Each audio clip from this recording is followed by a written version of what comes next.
Hello, good afternoon, and welcome to the Cradle-to-Career Ad Hoc Committee for the Governance Manual Review.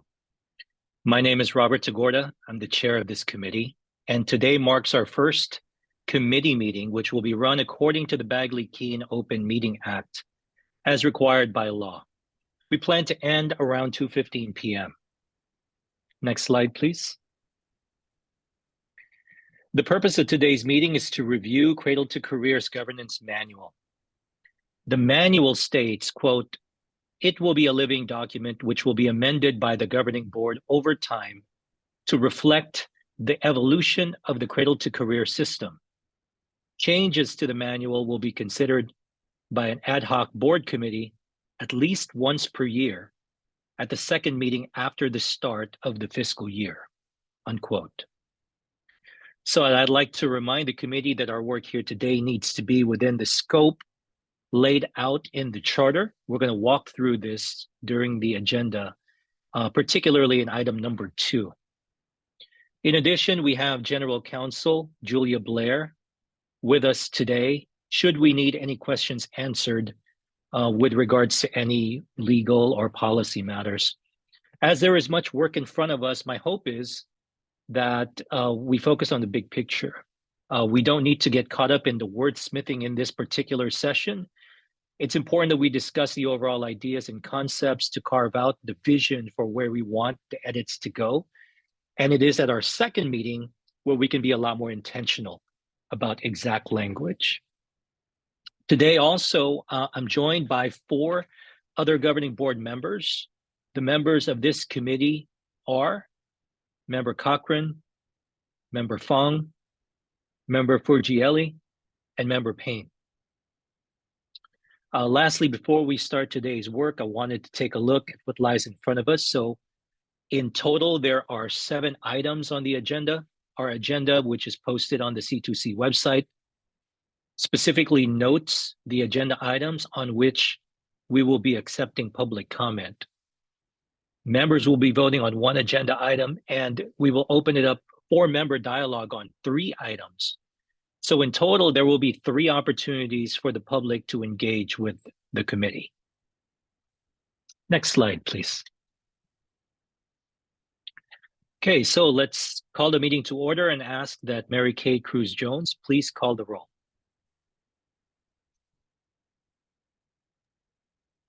Member Tagorda. Present.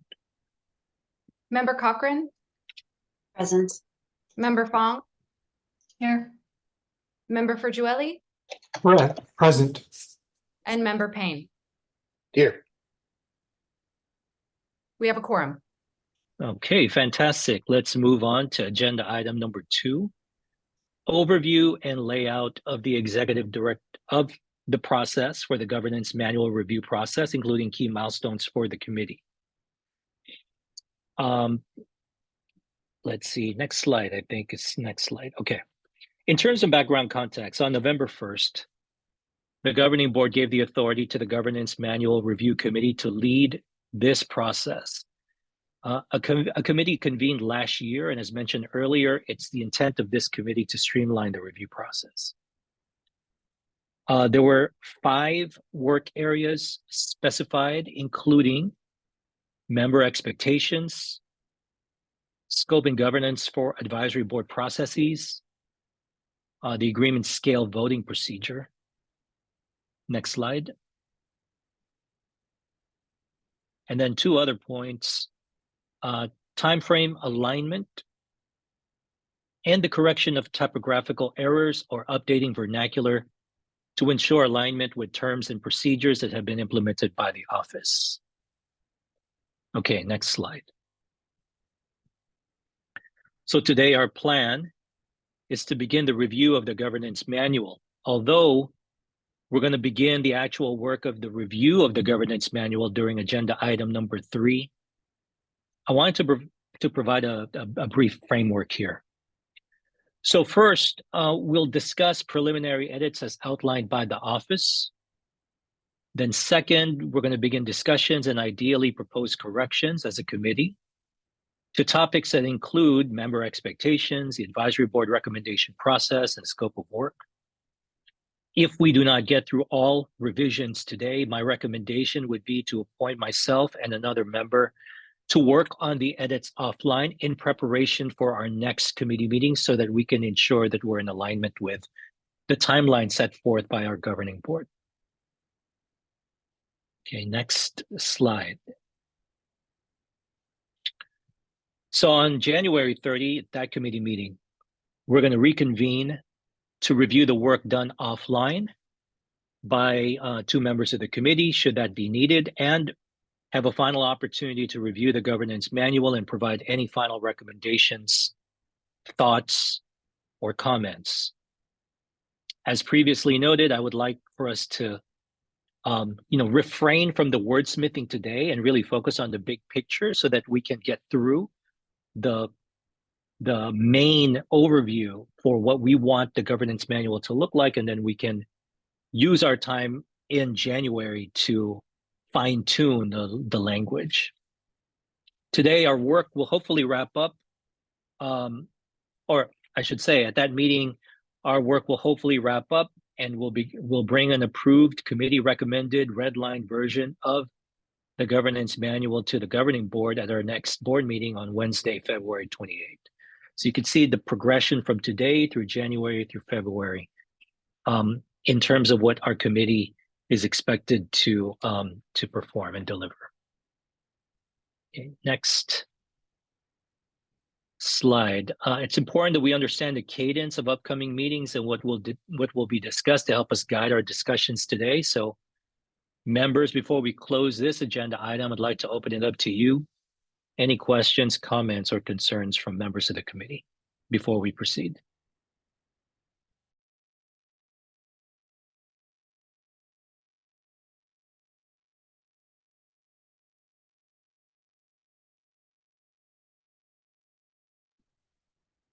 Okay, seeing none right now, we'll proceed to the next item and begin with discussion, public comment, and possible action on governance manual. Okay. So after having provided an overview of the process and with a clear roadmap, we're going to begin working on the important matter of today, and that is the review of the governance manual.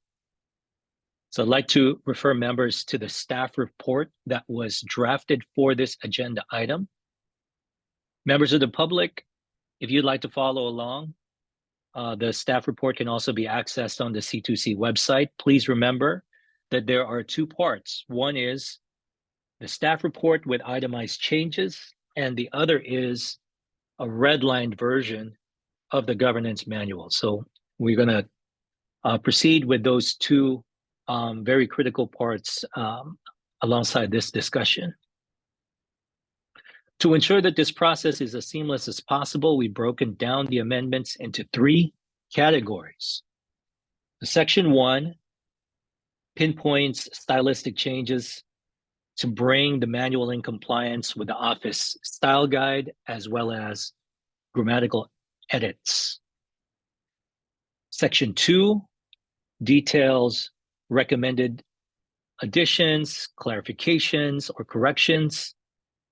And then Section 3 surfaces main areas of deliberation and choice points for member discussion. Mary Kay Cruz-Jones, who's our Chief of Strategic Initiatives and Partnerships, will briefly provide us with an overview of Sections 1 and 2. Then we'll open it up for any member comments. And then I'll walk us through the last section, Section 3. That's how the cadence will be. So Mary Kate, members, and then myself to facilitate that last section. So let me turn it over now to Mary Kate to help us with the next portion. Wonderful. Thank you so much, Chair Tagorda. As you mentioned, I'm Mary Kate Cruz-Jones, Chief of Strategic Initiatives and Partnerships here at Cradle-to-Career. And also, as Chair Tagorda mentioned, there is a companion staff report that notes the three sections with changes. So the edits related to this section have been highlighted in orange and in the redlined governance manual, which has been publicly posted on the C2C website. I wanted to just highlight or note that there are 6 corrections addressed in this area. And sorry, if we could go back in the slide deck, we're only on section 1 changes. So one more slide. Beautiful. Yep, right there. So this incorporates sections, corrections 1 through 6. And I believe that we have so much member content for deliberation in front of us. I don't want to spend too much time on this. So I'd be happy to answer if there's any member question, comments, concerns for this section. In terms of what section 1 edits look and feel like, or remarks from members.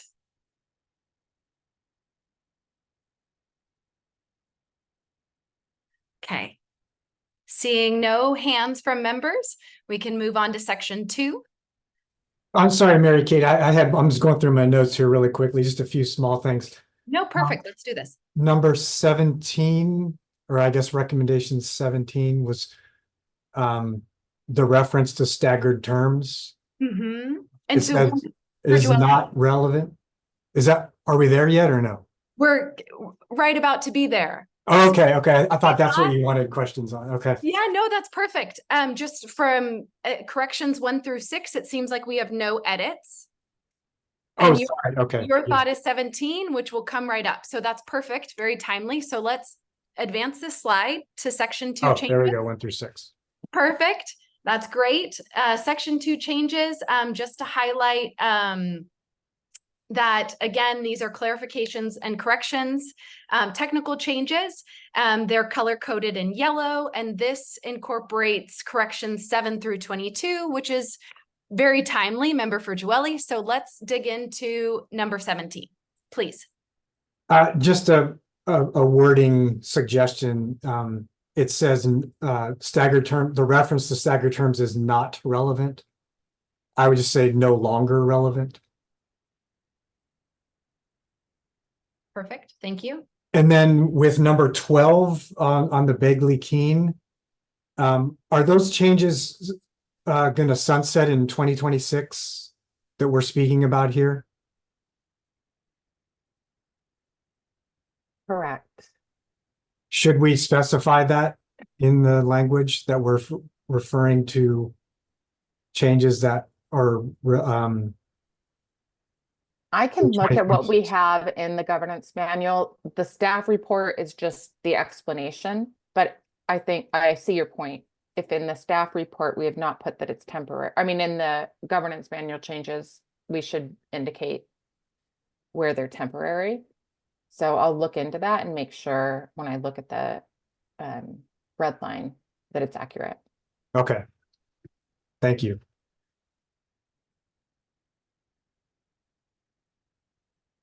Chris, any other points? Not here, no. Okay, how about from other members of the governing board? Those are good suggestions there.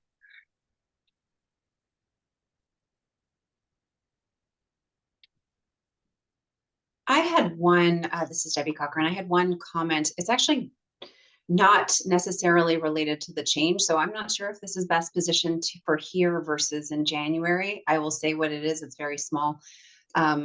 It is related to the review process. And this is, I'm sorry, I can't find a page number. It is where it says the chair will submit recommendations regarding compensation to Cal HR. That comes right after the governing board having moved to approve or modify the performance review. And I'm just wondering if that should be, or is the chair submitting recommendations to Cal HR or a decision? It's a recommendation, Debbie. The board itself cannot actually effectuate a raise. They can submit a recommendation with supporting documents. Does that answer your question? Yes, thank you.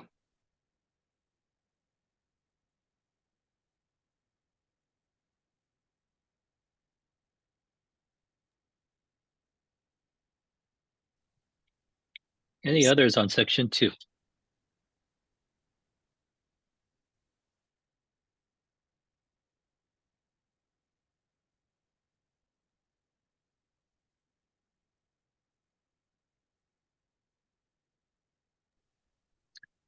Mary Kate, I'm seeing none at the moment. But these are good clarifications, the ones that have been mentioned already. So let me turn it back over to you. Thank you. What I was going to say is that was our quick overview of sections 1 and 2. So it seems like we can move to section 3. And I've noted the 3 comments. Thank you. Thank you so much. So I envision at this point, for the majority of our time, we're going to spend it on section 3 changes. So the slide here displays notes for the 4 areas of our discussion. This is going to be the center of our attention today. So it's really crucial for us to kind of just take a look at these items. It's going to include potential changes to governing board member expectations, advisory board member expectations, advisory board recommendation process, and the congruency of the role of the community engagement advisory board versus the authority. So I'll guide us through this discussion, and I ask that the office take notes and screen share. So this will allow members to see in real time what's being captured, which will bring transparency and clear communication to the process. It would also be a working document should we have to continue this work offline after the committee meeting by designating 2 members to draft the actual language based on our conversation today. Okay. All right. So the first one, governing board member expectations. Any additions, changes, thoughts, comments on this particular item?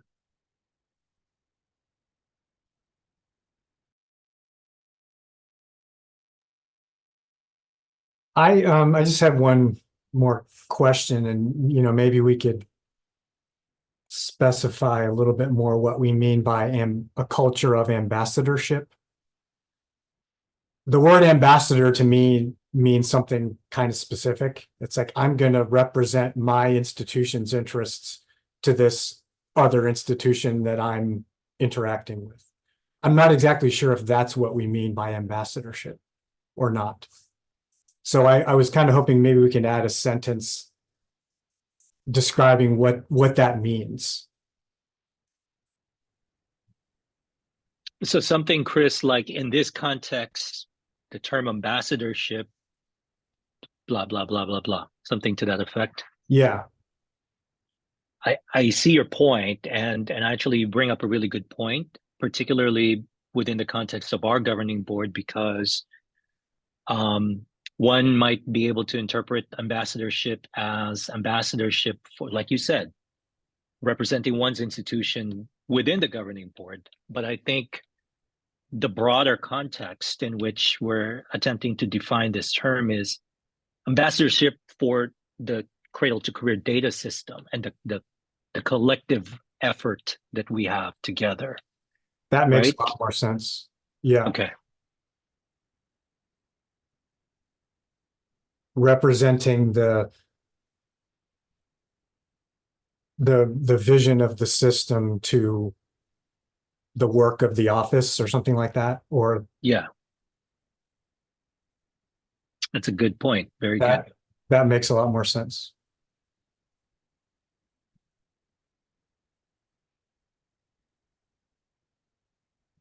How about from other members, either that term ambassadorship, there's also a reference to liaison work, which will be done in tandem with the office.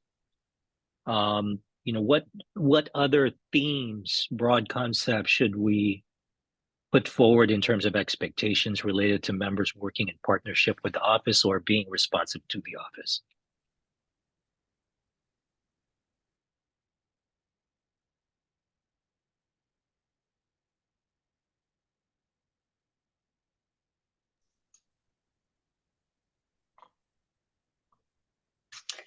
I think I would really, this is an area where I would certainly look to the staff on where it feels like additional clarity is necessary. Obviously, we're here to support them and guide them to the extent that we can. So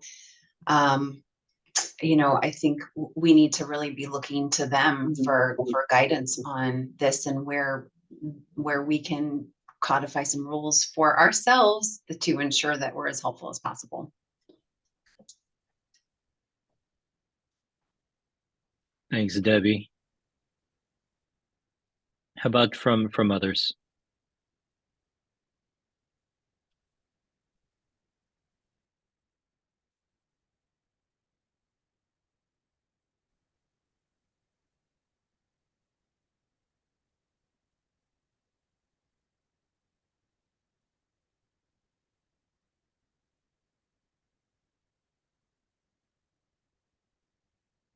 Robert, I'm happy to respond to Debbie's question if you'd like.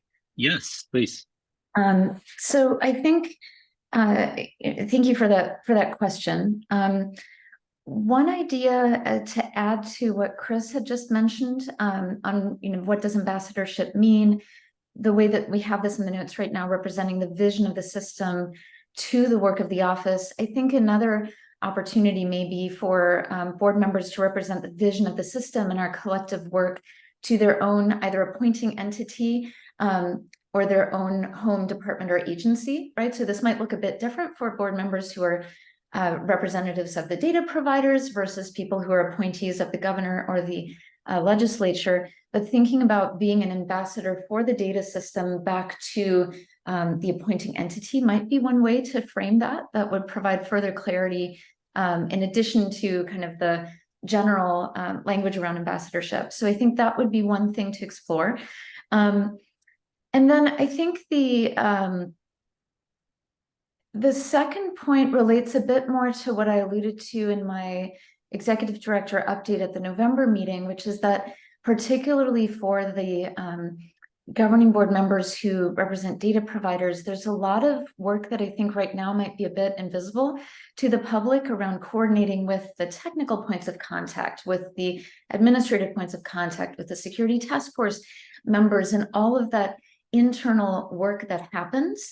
That the board members in different ways, because each department and agency is different, hold a lot of responsibility for communicating internally within their entities around coordination, alignment of timelines, translating the vision for the data system into kind of practical coordination.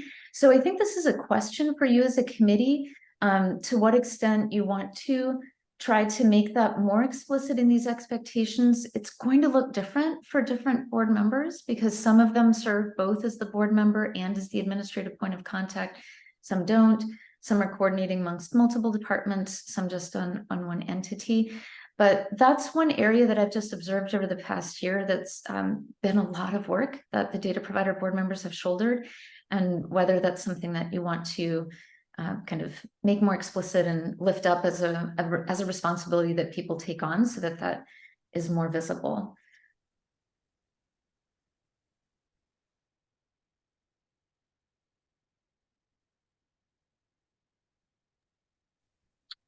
I'm interested to hear some thoughts and reactions to Mary Ann's comments, particularly around the obviously the ambassadorship within the home institution, and the explicit responsibilities of those who have data provider roles, as well as just acknowledging some of the significant contributions that various board members, because of the institutions that they represent, have to shoulder as part of the work that we do, right? And uplifting that so that it's recognized and enshrined within the governance manual.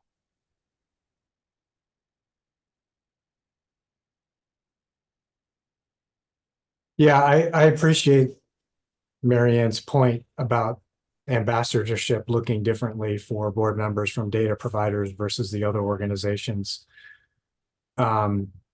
And it does make sense to me to somehow integrate and expand the concept of ambassadorship in representing the work of Cradle-to-Career to our home agencies as well. So yeah, I'm just wondering, like, what are we trying to solve for with like a culture of ambassadorship? It seems like among the data providers, we want to streamline the work, the necessary work that has to happen between them and Cradle-to-Career. For the other board members, it's more a case of educating them on everything that's happening, both in the office and in the data providers, to make Cradle-to-Career possible. So if there was some way to integrate those two types of ambassadorship, I agree. I think we should. I agree with Chris's points on Marianne's sort of main point, especially the sort of the internal conversations that have to happen inside of agencies, and the very often folks, and I'm sure Chris and others have dealt with this quite substantially, folks unaware of what's going on with Cradle-to-Career inside their own agencies, and sort of establishing that as a little bit of the obligation for our board members within their own agencies as well. I think it's a great idea.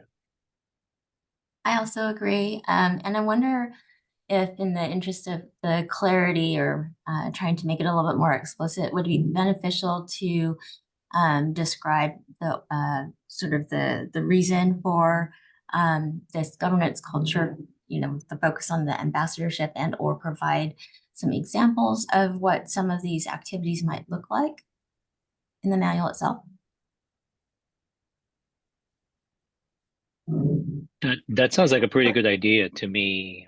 Certainly as it relates to facilitating the kind of data transfer that those who represent data providers ensure takes place, so that we're much more explicit about what that means in that particular context at a minimum, right?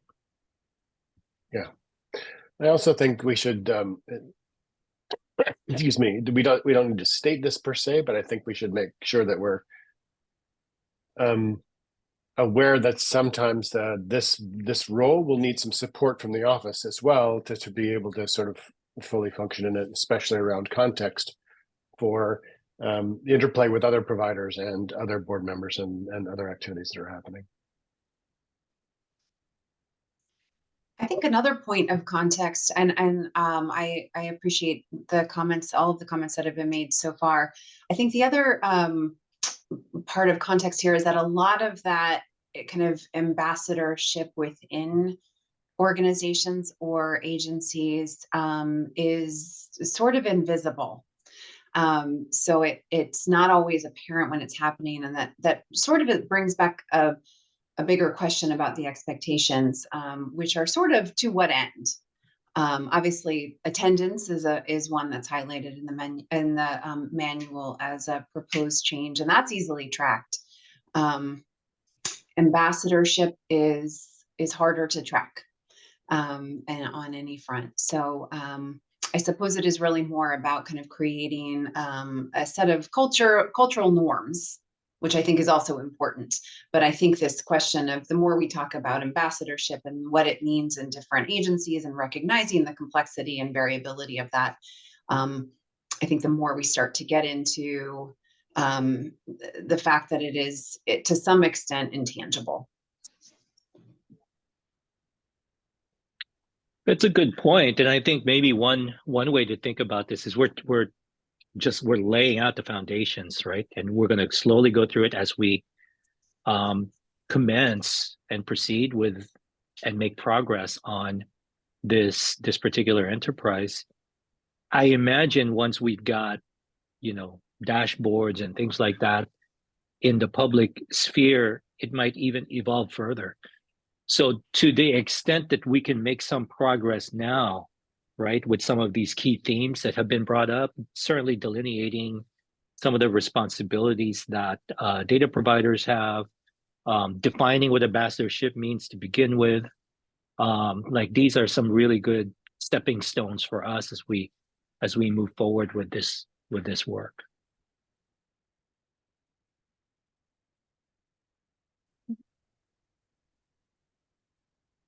Marianne? Thank you. So just in response to a couple of those comments, if helpful, between now and the January meeting, we can draft this to support you in drafting the language and building off of Amy's suggestion on providing concrete examples, that might be a way for us to address Debbie's question here too. So thinking not only about what could this look like in practice, but to what end and to what objective. So for example, right, if there's a scheduled data submission, right, the success we all celebrated in October happened because the board members had been doing so much work with their colleagues to ensure no one was surprised and the timeline was on people's radars. So there may be some things like that that we can list as concrete examples of, like, here's an example of an activity and here's an example of to what end that activity could be taken, and provide those as illustrative examples, not as kind of the universe of what could be done, to try to make the abstract idea more concrete. Would that be helpful?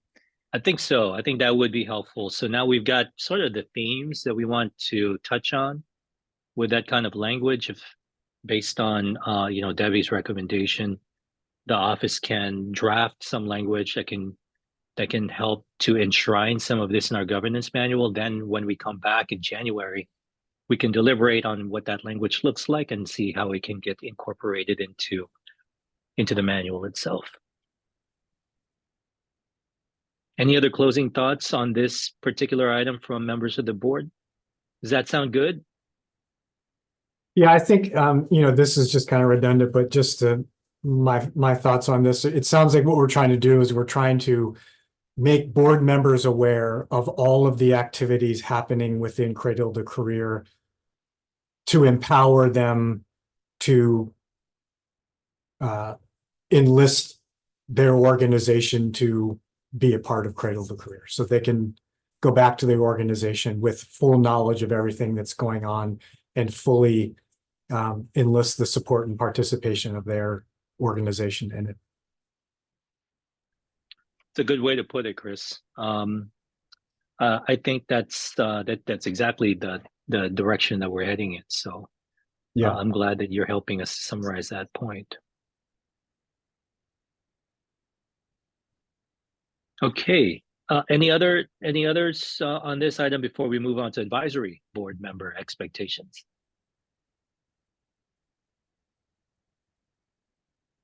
All right, so we look forward to what lies ahead in January with regards to some ways that we can enshrine this into the manual. But next item is advisory board member expectations. Again, I want to open it up to members of the governing board to provide any context, questions, comments on this item. It's explicitly talking about, in particular, attendance for advisory board members. As you know, it convenes 3 times in the fall, the spring, and the summer. So each meeting is such a crucial part of the work that they do. And we want to make sure that our advisory boards are fully engaged in the process. So any thoughts from the group on what's laid out here for advisory board member expectations? I do like this addition. I think it's important to help establish the importance of these meetings and ensure that we have participation. Thanks, Amy. How about others?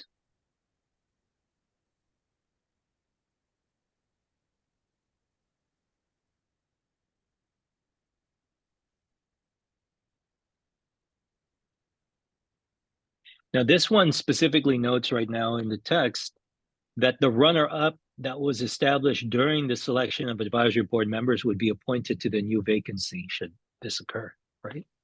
So I think for us, we'd have to think about that the thought that goes into defining the runner-up is really crucial, and I know it's one that the ad hoc committee that works on the advisory board membership takes very seriously.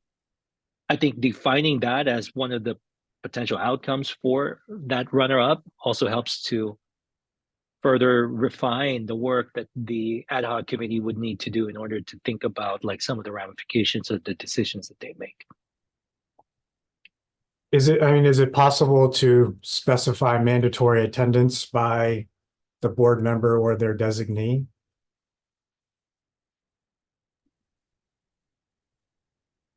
I would think so. I mean, is there any member of the office who can chime in on this and give us some guidance? Is that something that we can explicitly state? I would welcome Julia to speak to this if she's on, because I don't believe advisory board members have designees, right? They're as individuals. Correct. Okay, Julia, go ahead. Yeah, we have no advisory board member designees. There are only statutorily identified members of the board itself that can have designees, but we do not have advisory board designees. Is there a similar like swearing in process for advisory board members as there is governing board? Okay, so it's not a matter of just saying, oh, so-and-so is going to attend in my place tomorrow. Correct. Okay. I would like to just ask that, you know, the threshold for attendance be similar to governing board members, where the expectation is for all meetings. Is that something that we can state either, you know, when we're soliciting applications or something like that, at the swearing in, at the onboarding of the advisory board members, like really make it a point to emphasize that, and obviously enshrining it within the governance manual. I like the idea of having, to Amy's point, that through line between the governing board expectations with the advisory board member expectations, having that be as consistent as possible. This idea is going to come up again when we talk about the recommendation process, right? Because there's tightening up the alignment between and the expectations of both the governing board and the advisory board is going to really strengthen the governance culture we're trying to build.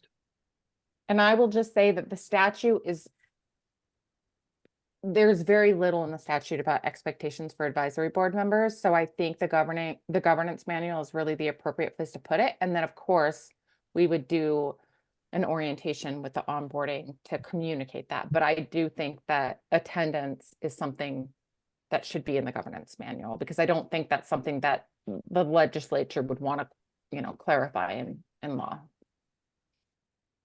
And I would think that it would be okay, you know, as we're making changes to the governance manual, that, that we're prospective in the changes, right? So for the next group of recruits, say, you know, we would start applying, this mandatory attendance type of rule. Does that sound reasonable? Is it something we could put like, because there's like an application process, right? Is there something you could say, like, are you willing to attend all of the meetings in the year, or all three meetings, something like that? Or can you commit to that? I'd say we should communicate that, right? Because if it is indeed, and I'll ask Marianne to chime in right after me, but in my opinion, if there is, it's part of a prospective advisory board member's discernment. Am I able to make this kind of commitment, right? And be able to ensure that my attendance is there, so I can be fully engaged in the work of the advisory board. I think that's essential. And I mean, you miss one, and you're missing a whole range of different conversations, nuances, and what we don't want is for advisory board members to feel hamstrung, that every meeting they're having to review again what someone else had missed. We want to make sure that they're functioning well moving forward. Marianne? Thank you. Just thinking through a few questions so that we can support you in drafting up some potential language on this. It might be helpful to have direction from you as a committee on what the threshold would be, because I think we want to balance. I imagine I'm hearing you saying it's best to have 100% attendance, and also life sometimes happens. So are we talking about X number of the 3 meetings, missing more than 1 per year, or 2, or total across a 3-year term? And it may also be helpful, we'll have the updates on Bagley-Keene in here to cross-reference. The advisory boards have a bit more flexibility, Julia, correct me if I'm wrong, than the governing boards in terms of being able to participate remotely if needed in a given moment. So it would be helpful to hear if you as a committee have any thoughts now. We can also see if there are examples from other advisory boards across the state that we can present to you as potential things to consider. But is it, miss 1 meeting? Is it 1 per year? Is it 2? Is it across a 3-year term? How to think about that? and provide something that we can share with clarity to answer Robert's question at the application process stage.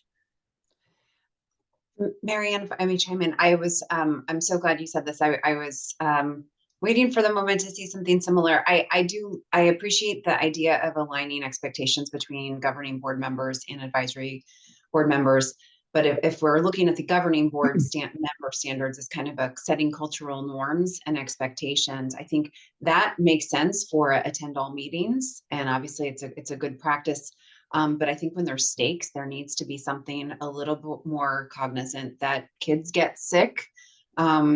People have health concerns that come up, and that's not always going to be feasible. And so anytime just there's a clear standard, I think we need to think about something like that. I think missing one meeting in a year should not be something that would allow someone to, and facilitate someone being replaced. Maybe that could be, I would throw out, I suppose, 2 in a year, I think seems like a pretty clear standard. That's not even 50%. But if we wanted to look broader, that could be okay too. But I certainly would not say missing one meeting results in losing your position.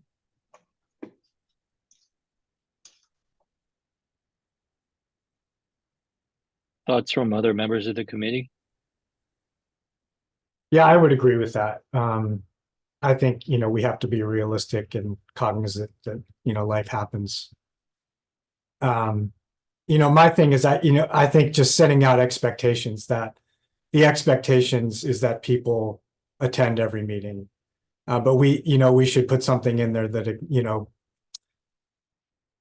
attend every meeting to the best of their ability or something like that. But I do think putting something in the application that specifies it is our expectation that you attend every meeting within the best of your ability, so people know what they're getting into. And it's a lot easier to work with people who know that.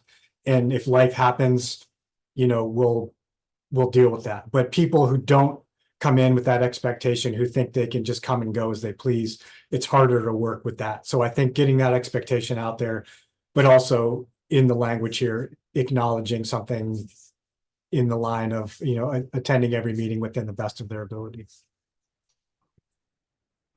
It seems like also to address the concern that came up about needing to rehash meetings and content that's gone over, that could also be stated as an expectation.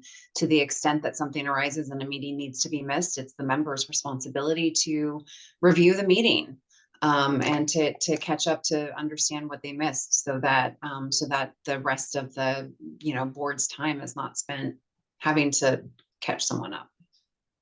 I like that a lot, actually, because while there's an understanding that life happens, there's also the very clear expectation that you have to make up for it in some way, shape, or form. And here's how we define what that looks like. And I actually think it's going to make for a better application process for many potential advisory board members to know that these are baseline expectations that we have for advisory board members, so that they know what the commitment looks like. And it helps, right? Like for some of them, it might be, oh, okay, well, it's 3 meetings. I can make a commitment to do that. If they know that at least in advance, it can help them figure out exactly whether they can make this kind of these kinds of obligations, which are really crucially important. Marianne, is this good enough sort of guidance from the board? I think so. I'd invite Mary Kate to speak up as well if you have any additional clarifications you think would be helpful for the committee to discuss at this stage. Yes, I think we captured it. And so my understanding is that the next meeting we can maybe come with a few different proposals or ideas, and then members could choose which one they feel best given what we've put out on the screen.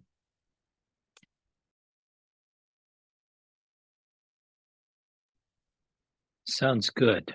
Any other remaining thoughts, additions, changes to this item before we proceed to the next one?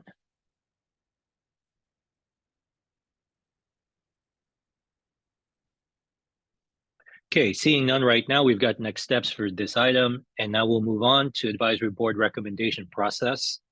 I'd like to remind the committee as well as members of the public that I put a report together and it's been drafted. It's on the website that explains some thoughts around this particular item. So I welcome now thoughts from the committee with regards to the advisory board recommendation process. There's a lot here, but we've done our best to try to document, some of the conversations that I've had with advisory board members to help inform this process. I wanted to see what your thoughts are regarding these items.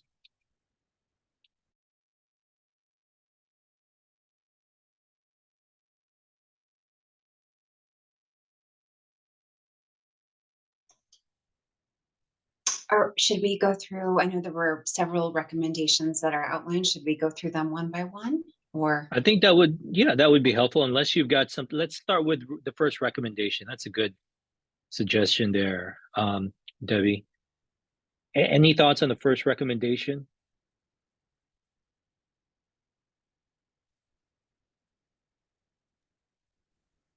This is the one on adding data points. This is the one on, let's see. public sponsorship?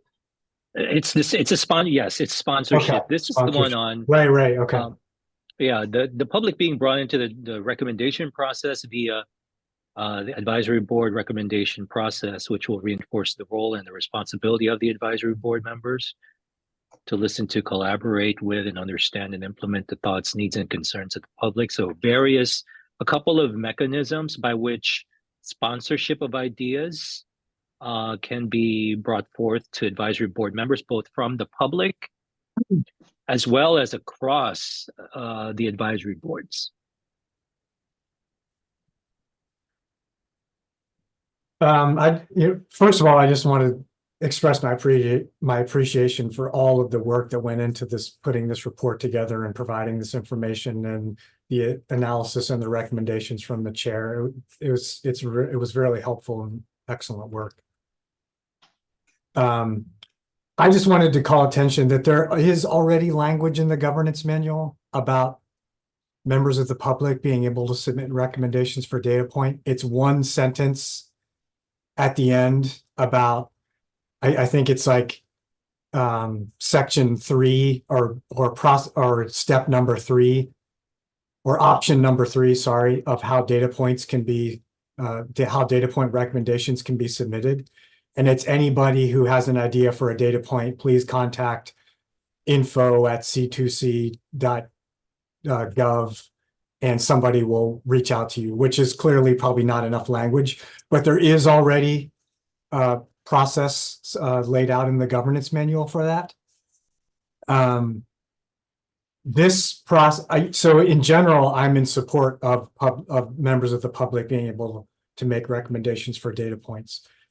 The process that's laid out here, the sponsorship process, it seems to add like a layer of bureaucracy to this that is concerning to me, because we already have an advisory board to a governing board. And we're talking about another layer of sponsorship and managing and coordinating all of that.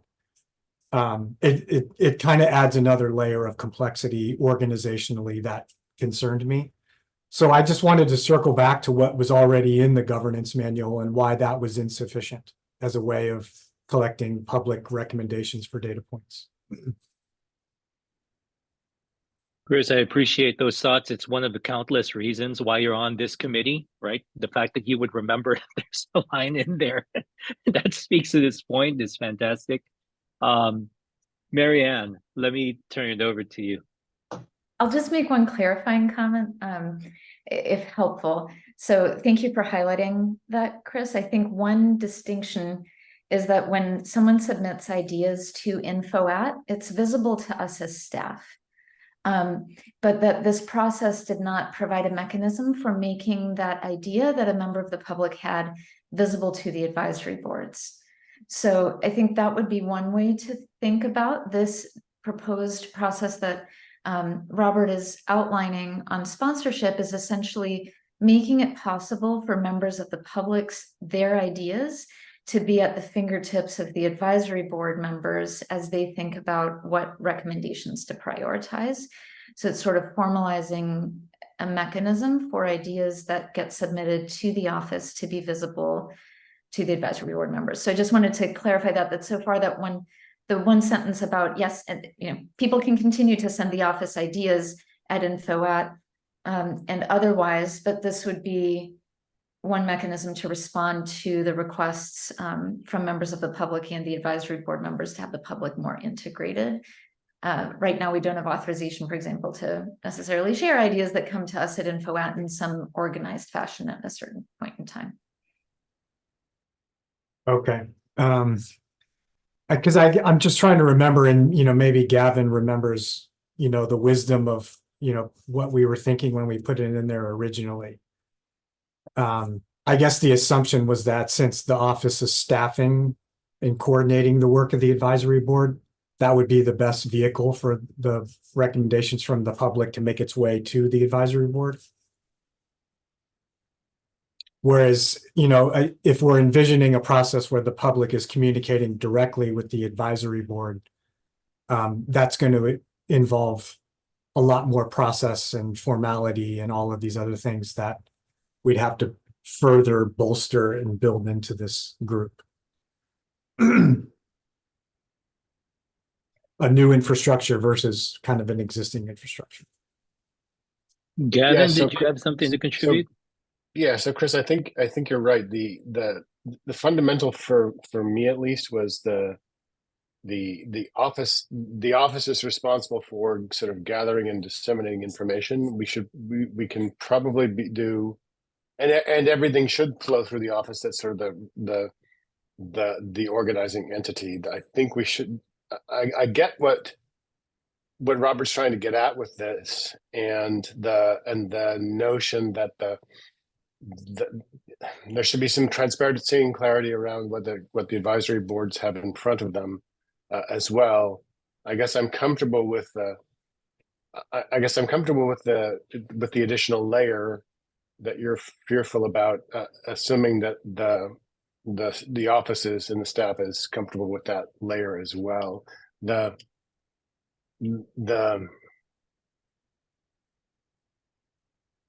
I think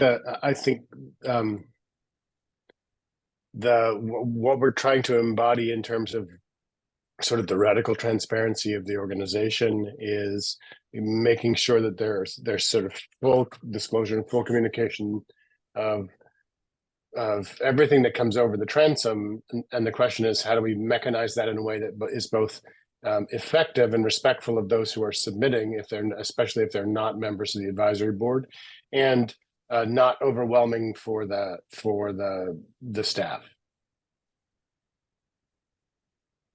Does that make sense? Yeah, that makes sense, and I think those are some legitimate points. I think that part of the spirit of this recommendation is to, one, help empower the advisory boards to prioritize the various recommendations that come to the governance structure over all of C2C, right? And if one of the mechanisms for one of the roles of the advisory board is to help inform and make recommendations to the governing board, helps to have that viewpoint of being able to assess alongside other potential ideas that may come from within the advisory board, from the other advisory board, et cetera, to kind of consolidate that into one location. But I'm open to other thoughts from the committee as well, or from the office, if you've got any in response to Chris's and Gavin's comments. Yeah, the way that I read this recommendation was that the sponsorship process was optional. So I'm okay with the added layer. It just gives a little structure. I guess, two questions just sort of in my mind, like, to what extent is the fact that the board membership has been sort of carefully selected to represent the public. And to what extent does this culture of ambassadorship that we're talking about, does it extend to the advisory board, where the expectation is that outside of meetings, they're talking to their colleagues, they're representing Cradle-to-Career within their institutions, their networks, their stakeholders. And to what extent do those things already add up to what we're talking about here versus building a new process of submitting forms, reviewing recommendations, identifying sponsors?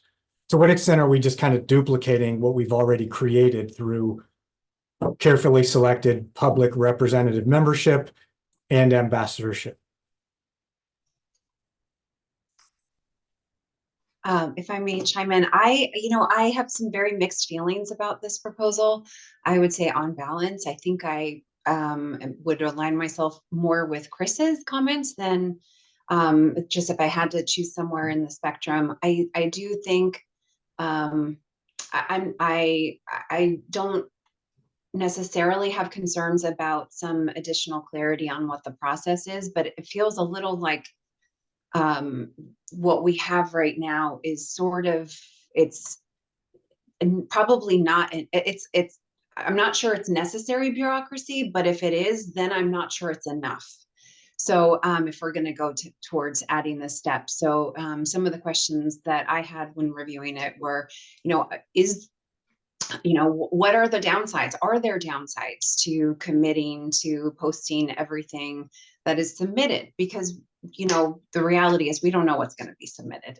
So we would be creating a new expectation of this. Would there then become an expectation of triaging what was submitted, so that some proposals potentially were designated as not feasible or irrelevant? Would there be any sort of thing like that, or would it just be a plain old repository? And again, there's pros and cons to any of these, so I'm not necessarily saying there's one way or the other, but these are some of the questions I think that the office and we all would need to think through. What are the types of scenarios that would arise? Would there be an expectation that advisory board members would review everything that was submitted? Because that's something we didn't discuss necessarily in the advisory board discussion, the expectations discussion. But if part of our problem statement here is we're not sure these board meetings and their discussions are sufficiently incorporating public recommendations, well, we only solve for that problem if we require all the board members to review everything and considering sponsorship. So again, that's just another example of, if we go this route, is this enough? Do we need more to bolster it up? And again, I'm not sure. The other question I had, which is a little bit more tangible, is as I was thinking through how this might work, is just timeline. The updated process, and just I was trying to map out exactly when would this happen, so the form becomes available post spring meeting, so it must become available pretty quickly, and then theoretically people have 3 or 4 weeks, and then it must go to a website. Just thinking about like the steps that need to happen along with Bagley-Keene timelines and expectations for review. This potentially seems like a lot to happen between those 2 meetings, and that might by itself just be a challenge.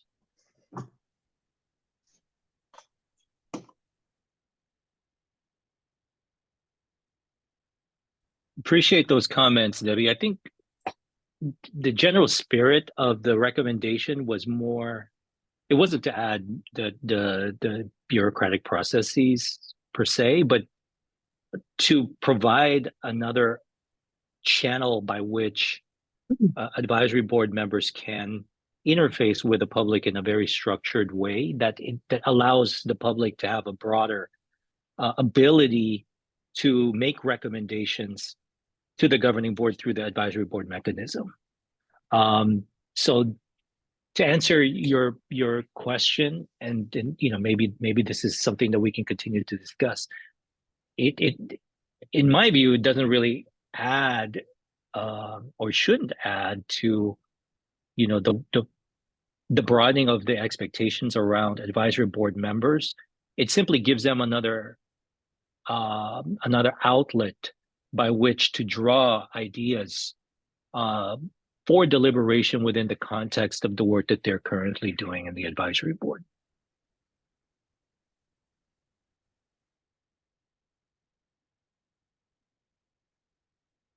That makes sense.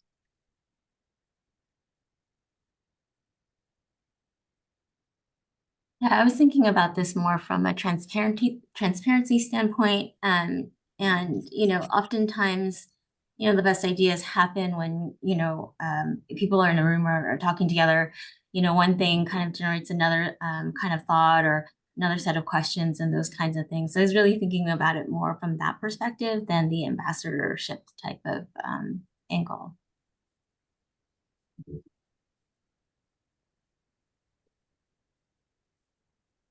Marianne? So if it's helpful, just adding some context to Debbie's questions, because I think some of what she mentioned has implications for workload for the office. So the way that I imagine this is that it would be, again, just to speak clearly here, this would be a kind of radical inclusion of public voices in the process, right? If we post these. I think Debbie is raising a question around triage and feasibility filters. I think a lot of this, again, we might be imagining what happens if 5 ideas come in as opposed to 500 or 5,000. I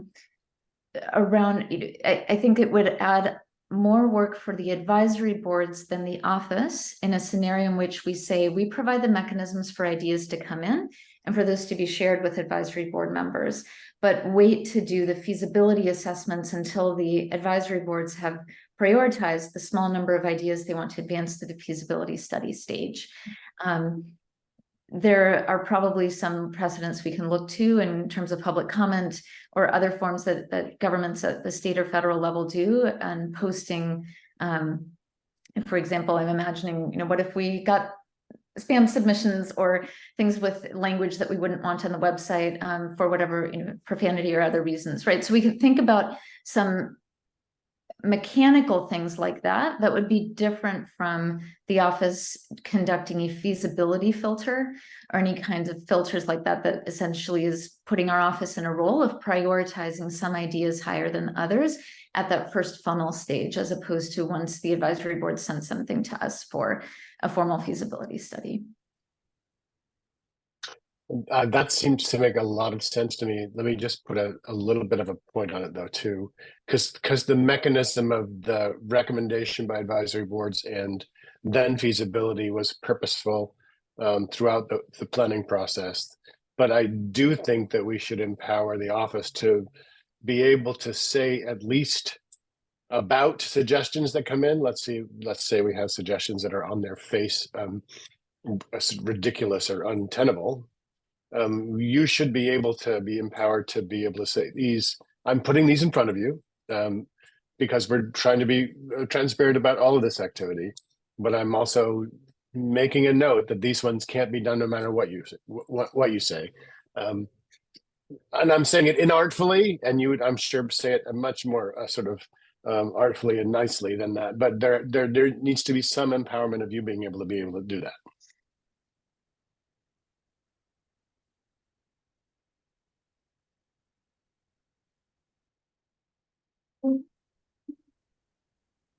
I'm sorry, did I hear someone?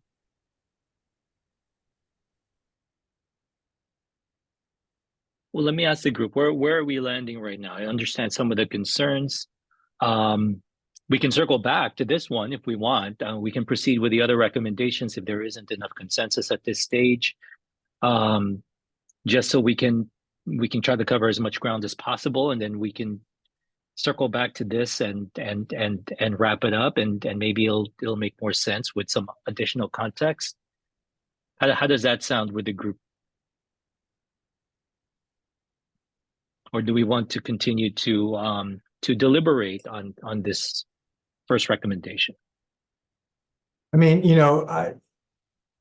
I'm definitely supportive of finding a way to empower the public to make recommendations, but I agree with with Debbie. Like, if we're going to do this, then it's going to entail, work on the part of the office and the advisory board to make sure that they're vetted properly. So if the office and the board are okay with that, especially building on what we just talked about concerns about board member engagement and participation, like if we put, make sure the expectations are clear that this is part of the process and the expectation is to review and vet all of these things, and that is doable and feasible, then I would be okay with it. My biggest fear is that we're going to have a torrent of these things that are going to overwhelm the work of the board itself and what they would normally do. Versus empowering them to represent the public and to be the ambassadors and to do that in between meetings and come to meetings representing the public. There's a trade-off there that I'm worried about.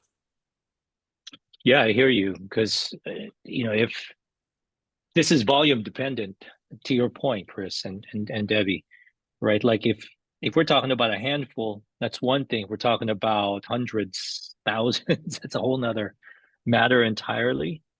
So am I hearing you correctly in that, if there's some mechanism by which there's some vetting of this, either through the office or otherwise, so that the work of the advisory boards can be enhanced rather than bogged down, then it's appropriate for us to move forward with this recommendation. So maybe adding some additional language around that front could suffice, or what do you think? That would work for me, because I think that recommendation for the office to be able to do some vetting or triaging is important, regardless of how many, whether it's 5 or 500. I feel that the office should be empowered to do that. Yes. Okay. So maybe we can fine tune that language, right? And add that and build that into this mechanism so that it's clear that yes, there's a move toward transparency. We want steady stream of ideas, but we also want to make sure that it's manageable for the purposes of the advisory board as well as the governing board ultimately. Marianne? I was just going to offer that perhaps our office can put some thoughts together in response to all of the ideas that we heard from you around what would these different versions A, B, C look like in terms of the time commitment from the office, the lift, and the objective of having the public have a voice in this process, while also managing how much bandwidth the office has available to be able to do that effectively. So we'd be happy to look into a couple of options there. I think my quick reaction, just thinking about this from a bandwidth perspective, is that the devil's in the details. So in the abstract, it's easy to say, like, we should be able to say this is completely infeasible and give that information. And that those kinds of judgment calls, I'd have questions around kind of what's the appropriate role of the office at the early stage of the funnel versus later when the advisory boards have advanced, and maybe perhaps some very real questions for the advisory boards around their bandwidth to review 5 versus 500 ideas from the public in a given cycle. So we'd be happy to look into that and come back to you with some thoughts on that, if that would be helpful.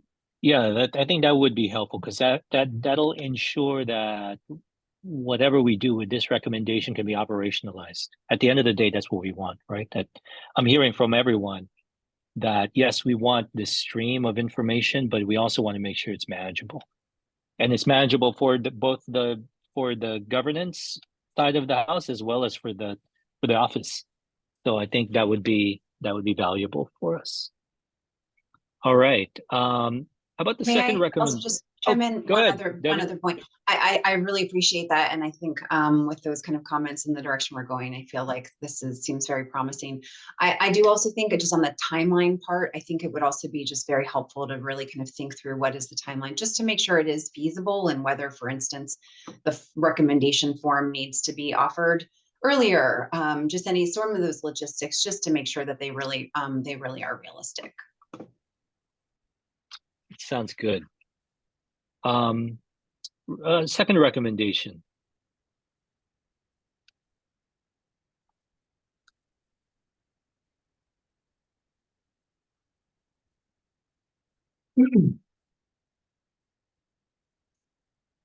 This one's on recommendations.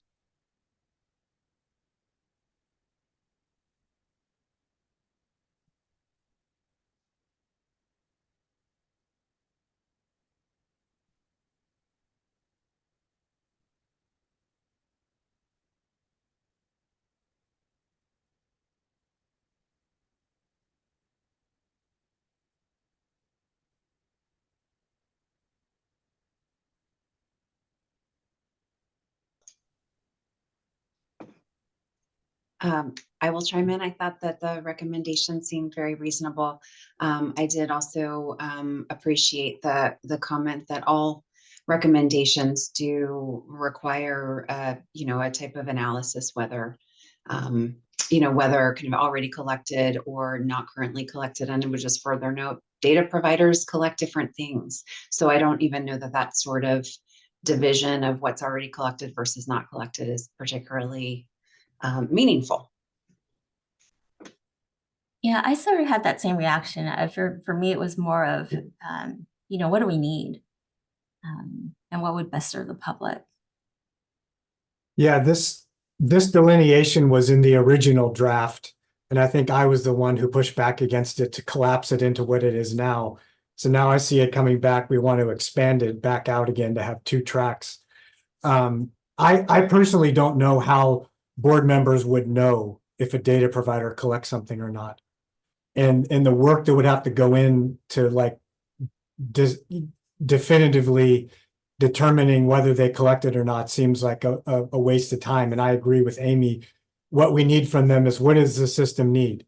And if it makes it to a feasibility study, that's where we find out if a data provider collects it or not. That's, step 1 of the feasibility study. Do you collect it? So I see this as unnecessary step, and we should just have one process or one track. Appreciate the perspective there from, I'm sorry, Amy, I'll turn to you. I just wanted to uplift what Chris said. I appreciate the perspective from the data provider standpoint, because the nuances around it gets really technical quickly. Go for it, Amy. Yeah, I mean, in addition to that, collapsing it back down to the one track, and just the conversation we just heard about concerns over workload for the office, it seems to me that we would be better served if we could get a prioritized list, and then the office work on that prioritized list in the order that's designated up to the maximum capacity, as opposed to specifying any specific number. We don't know in any given year, what capacity the office might have, for example. So that's a concern. How about other members of the committee? To Amy's question, I get the prioritized list, but my sense is also that the office needs some direction from us about needs sort of clarity and structure around how many. And I guess my sense is there will never be enough capacity to be able to fully vet everything that comes across. And that and I'm going to say this sort of it's sort of non-logical, but by us putting in place some sort of guardrails on how much the office has to do and how many, especially the guardrail in terms of advice or counsel to the advisory boards, we're actually helping in not overtaxing the capacity of the office itself, and sort of not leaving it to them to say we can't do this all, or you guys should be sending us some more stuff. Does that make sense? Yeah, I appreciate that. I mean, on the one side, you can see it as an arbitrary activity, but I think that to say no, you can't send us more than 5 or 6 or 7 or 12 or 3.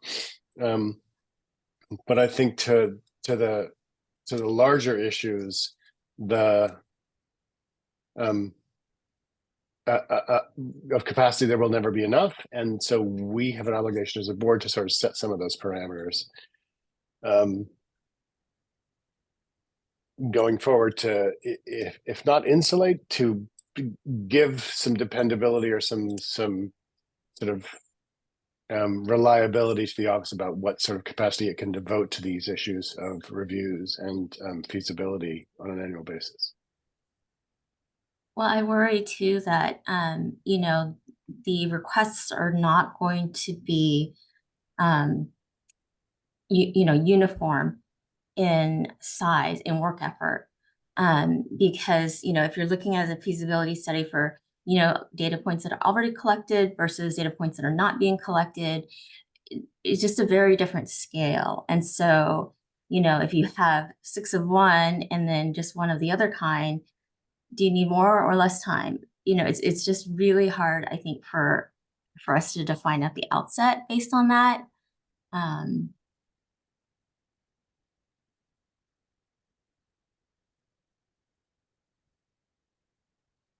Appreciate these comments. You know, one thing I'd like to point out, because this was brought up on a few occasions, in meeting with members of advisory boards and considering the concerns that have been raised, is, you know, at this pace, we're going to have a maximum of 3 data points per year being added, right? Sort of that, because of the fixation on that number.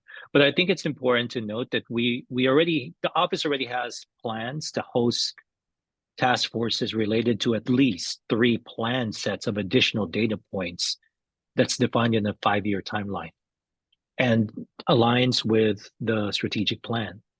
You know, there's one on early learning and care, health and human services data, and workforce information. And for each of these, the office would follow a process similar to the planning process that preceded the launch of the office, which is first defining a learning agenda, and then exploring the most useful and feasible data points, and then being able to address together with the data partners, with the boards, with subject matter experts, with the public. It's not exclusive to just those 3 things that advisory board members are limited to. There's already a planned set of defined initiatives we have within our strategic plan and our 5-year timeline that's going to create a lot more opportunity for consideration of additional data points. So, you know, I'd urge all of us and members of the public to remember that, you know, we're not just beholden to those specific recommendations. There's already a stream of other streams of work that are being planned, that will enable the kind of recommendations that I think the public and advisory board members may desire. Something, you know, going back to the 2 tracks, something that actually cuts across the 2 tracks and the potential, you know, bandwidth for reviewing these proposals. I reviewed the existing proposals that are on the website, and they were all very well thought out and documented, but the majority of them were not even something that would be appropriate to send to a data provider. They're not things that actually could be added to a P20 data set. There was like some directory information in there about, you know, what kind of, I can't remember exactly what it was, but there was like directory level information about an institution, what kind of programs it has, what kind of degrees it has or whatever. That's not something you put in a P20 data set. That's separate data that would be brought in by the system to, you know, enrich what we already have. Secondly, there was a proposal in there that was for a data point that shouldn't even involve a data provider, because we've already provided sufficient data for the office to derive what the requester is asking for. And so if I were going to come up with different tracks, I would have a track for something that we want Cradle-to-Career to do to enrich the information we have, either by further deriving or transforming the P20 data we already have, or going out and pulling something in from somewhere that we can use to enrich what we have. The second track would be, oh, we need the involvement of a data provider to provide this because we don't have the ability to do something to create it ourselves. And I think that could potentially, that filter could maybe further limit the proposals that make it to a feasibility study.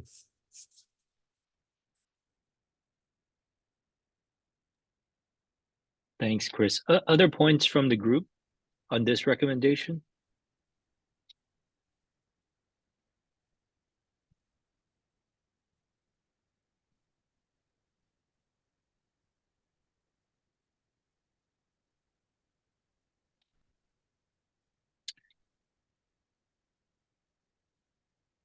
Okay, so it sounds like we're on the same page.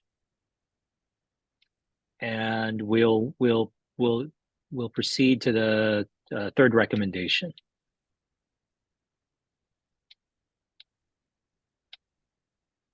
Any thoughts on the third recommendation? This one's related to having 2 standing agenda items at the summer advisory board meeting. One agenda item would be an open forum to provide space for the ideation of recommendations. And then the second agenda item would be for each advisory board to vote to implement an ad hoc committee to help with the prioritization of recommendations.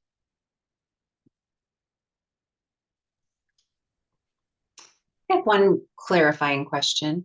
Are these proposed changes changes that are necessary for the governing board to codify, or would they be ones that the advisory boards would be able to do themselves? That's a good question. To what extent, Julia, can advisory boards codify some of these processes on their own? We have Separate no, yeah, we have But- no mechanism because everything about the advisory boards currently is codified in governance manual.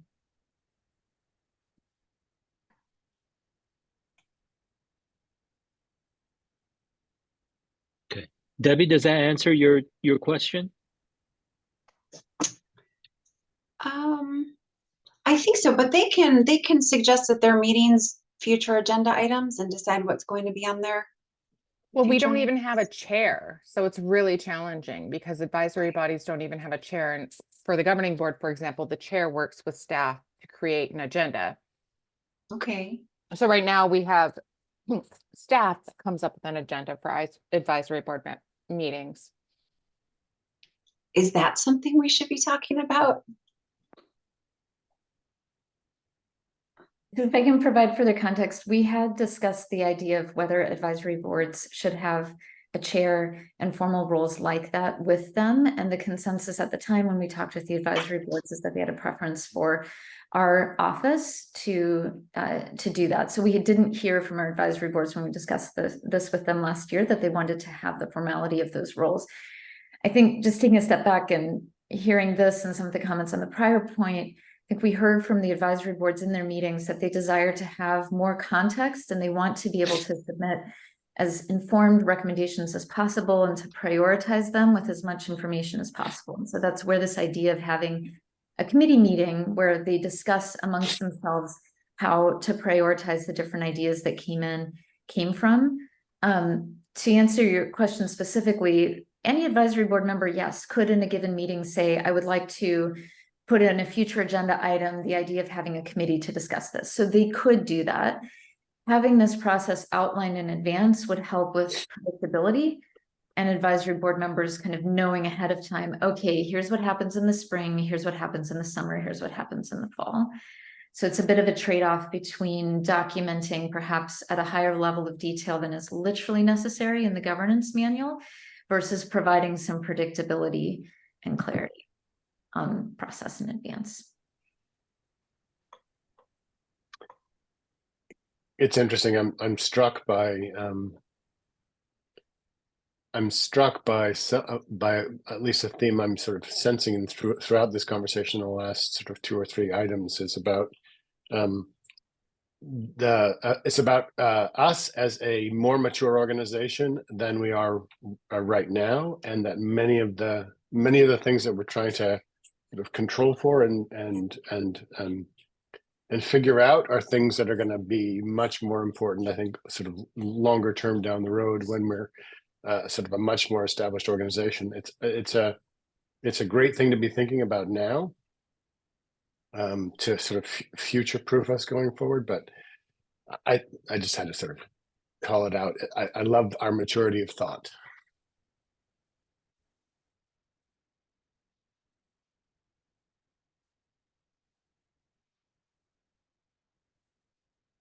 Yeah, it is interesting, right? I think that not having chairs in the advisory boards means that we ought to, give them a little bit more direction in terms of, the overall calendar of meetings, or the order in which we want them to approach the work, for example. So, given that we don't have chairs, I think it's reasonable for us to lay out a little bit more clearly the work products and the timing that we're expecting. So I sort of wonder, Yeah. is there anything Yeah, I else think that's right. out there? Right. Well, and I don't know that I would be necessarily in favor of establishing a sort of a whole separate sort of chair system for the advisory boards themselves. Since I think to sort of Julia's point earlier, they are advisory to us, and as such, we shouldn't sort of replicate processes and structures.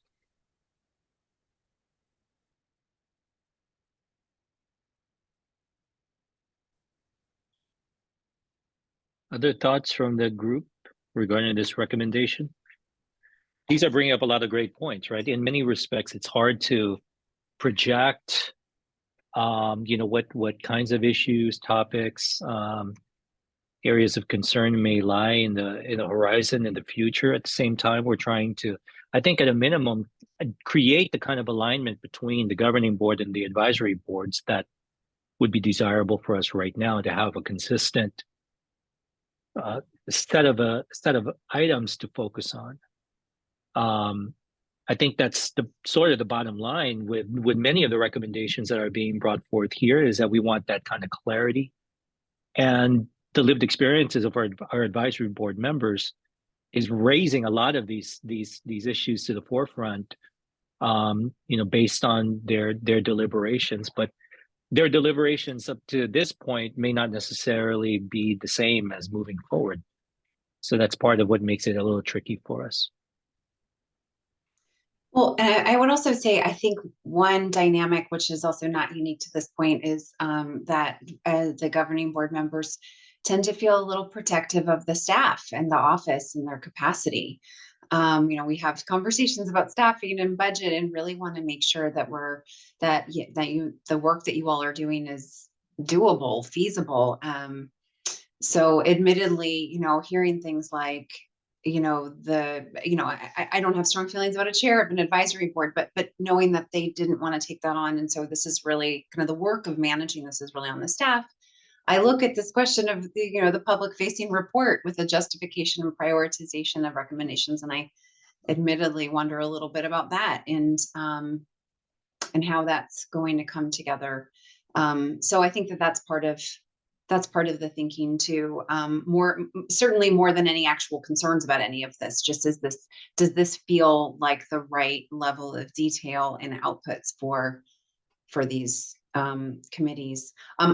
With respect to that report, I did have a bit of a question on that one, just in terms of where this fits in. I know, and again, we're going to talk more in January about kind of exactly what this process looks like and the order and timeline. The recommendation as we see it talks about the ad hoc committee being convened, publish a public facing report with a justification and prioritization of recommendations. And then there's also members 1 month prior to the full meeting, members prioritize top recommendations in a pre-meeting survey. Because which comes first? There's still the survey, and then that's feeding into the report. So the committee members tasked with writing the report are writing up the outputs of the survey, or do the members of this committee that agreed to write the report, I think the intention is still have both, but I'm not sure which comes first and which takes precedent.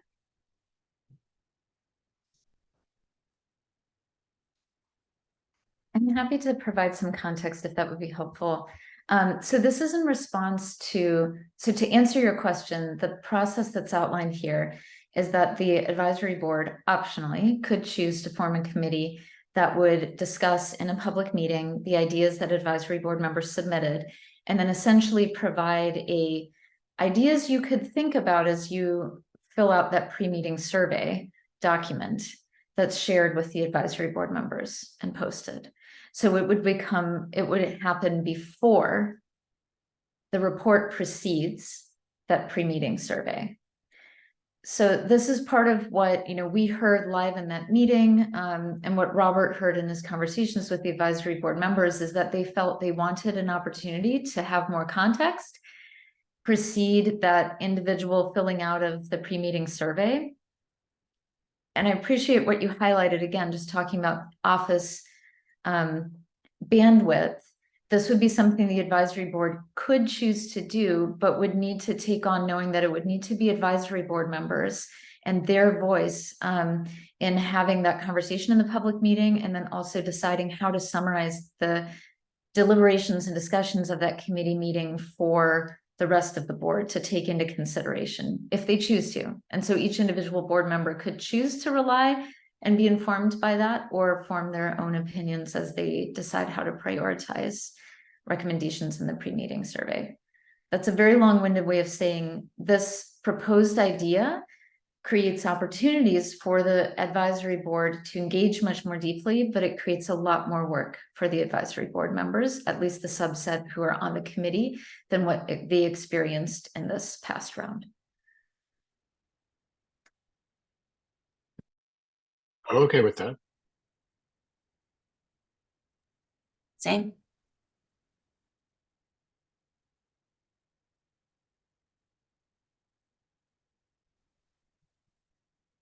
Debbie, Chris, any other thoughts on Well, this? I mean, Chris? are we effectively circumventing the problem of a lack of a chair with this committee that's charged with doing this work? And In the advisory board meeting that discussed this, which was mainly the Data and Tools Advisory Board meeting that happened in October, I don't recall it being connected to the idea of having a chair or not. It's more that the advisory board members voiced in that meeting.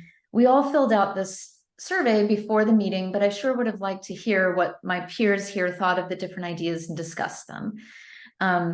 So it was more about providing an opportunity for them to have that conversation. I think another experience that has not, the experience they had this year was not needing to, in a live meeting, discuss, I find this proposal stronger than that proposal, which is essentially what they were asking to do in the committee meeting. So I think that's a question perhaps for the advisory board members to sit with a bit, which is that this idea would enable that, which they requested and talked about in their meeting, but it would require more work, and it would also move into a public meeting, the discussion of which ideas are the highest priority for the data system. So that's, again, a long-winded way of saying this would create more work for the advisory boards, but is also something we heard the Data and Tools Advisory Board in particular wanting more of. Amy? Yeah, I just see it as an opportunity to engage the public. And so I find value in that. I think that having those discussions in the meeting will also sort of foster greater idea exchange across the individuals in the advisory board. So I feel like this is a good thing. yeah, I mean, it also, even though it does increase the workload and sort of multiply the complexity again, within this group, I think it's an opportunity for the office and for this committee to like integrate in some sort of rubric, some sort of process that helps them filter through, what can immediately be dismissed as or not appropriate, can't do it, and focusing on the ones that are of the highest priority and optimize between, popularity and feasibility. If there's some group that can commit to doing that, I don't think just having people alone, just naming people alone is going to do it. I think we have to provide them with tools to do it most effectively. So it's an opportunity to develop those tools to help the board more generally prioritize and narrow their proposals down to things that are feasible. I would agree. That's a good point. Debbie, Amy, any other sort of last thoughts on this?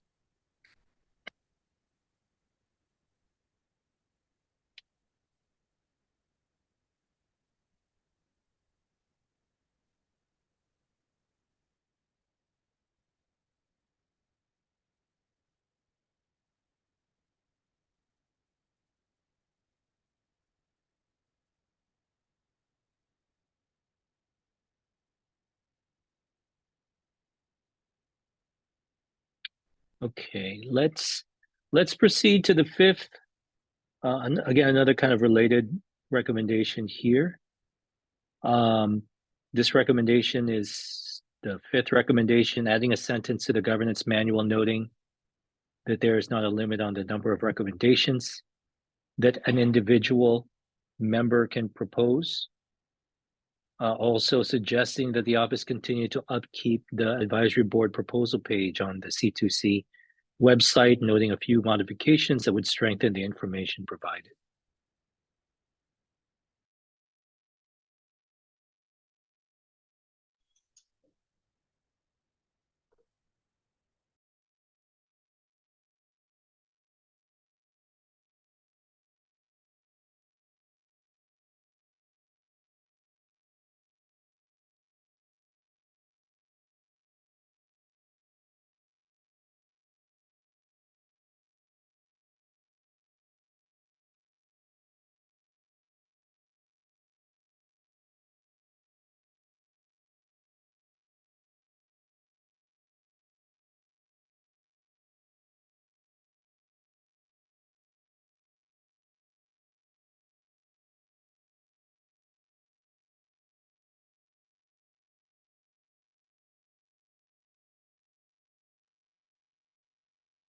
Just for added context here, there was a desire among members of the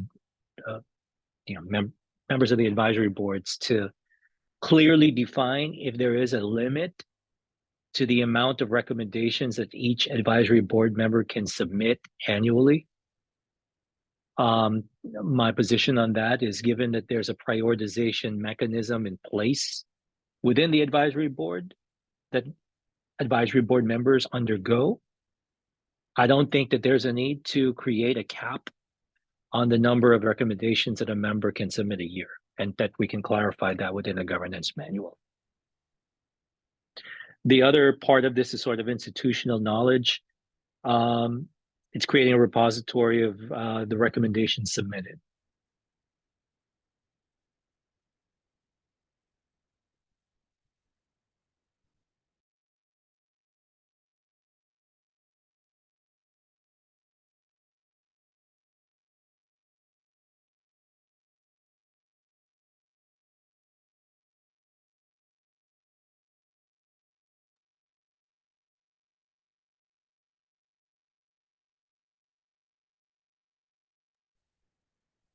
Chris? I'm just thinking about the limit. I don't feel a need to impose a limit or a cap. But I do think we need to communicate that the priority is quality and not quantity. And that's a good point. Yeah. So in conjunction with not limiting or capping, could we provide some examples of exemplary requests? Like, what are the characteristics of a high quality data point request? So it's sort of maybe effectively limits, what is going to make it into the queue.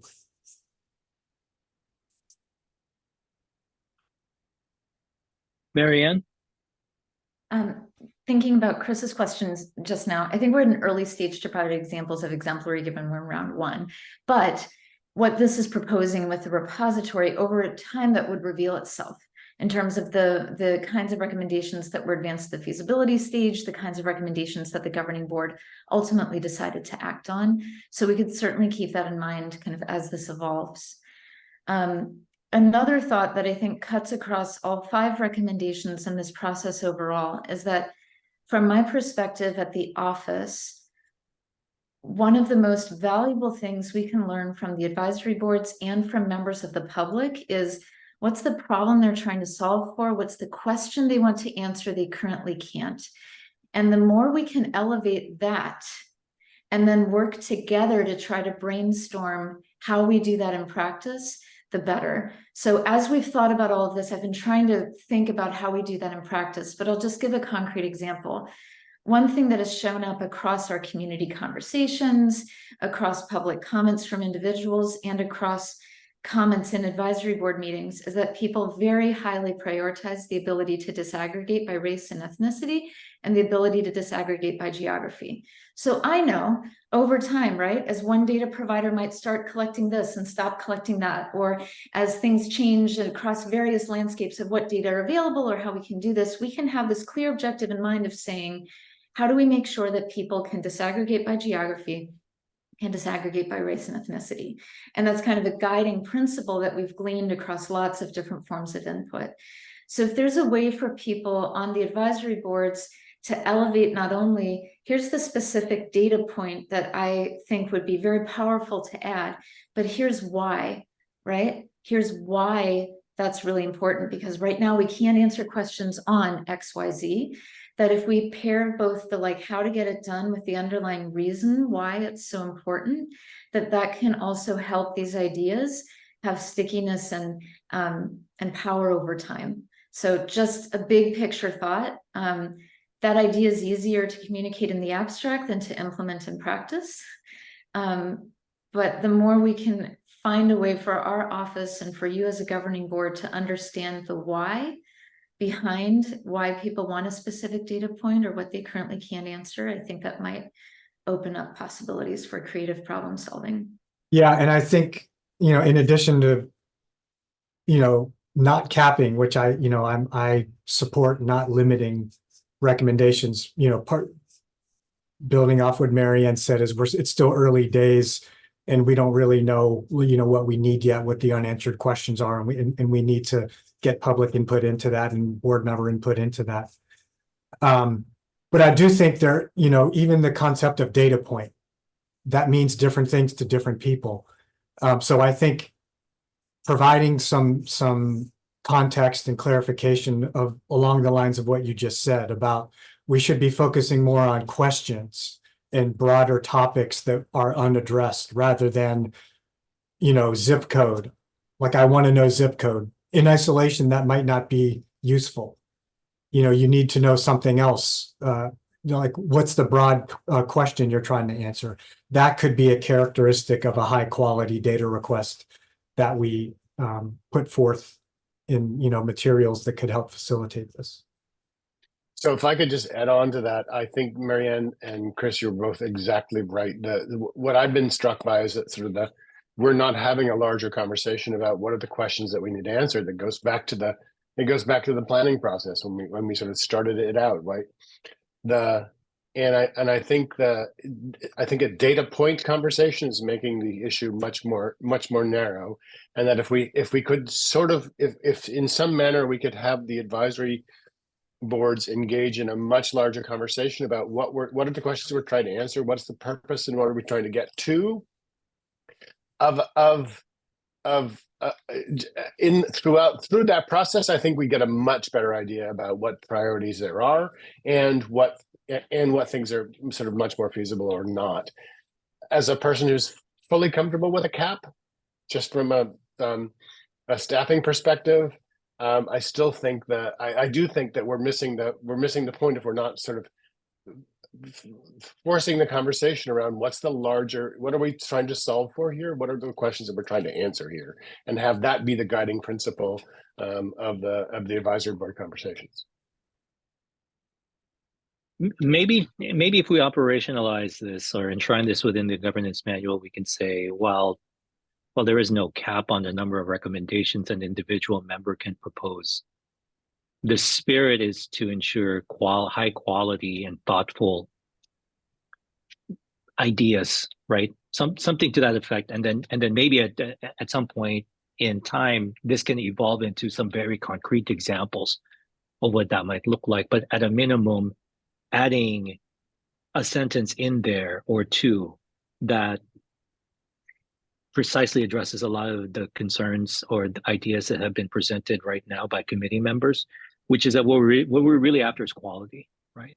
And I mean, at the end of the day, what Mariana is suggesting is really a matter of understanding. It's user design, right? We're trying to understand what it is that, what are the pain points for users of the data system so that we can begin to address them in a systematic fashion.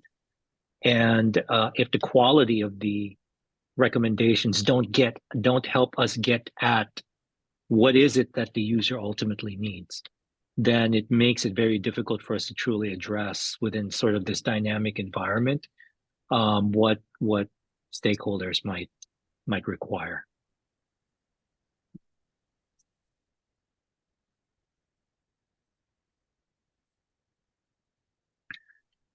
Any other thoughts on this recommendation? I'm sensitive to our time. We've just crossed the 2 o'clock mark, but I wanted to see if there's any other thoughts or comments around this recommendation. Any thoughts or comments around, you know, other previous recommendations now that we've had a chance to kind of see the full slate of proposed changes? What are some of your thoughts?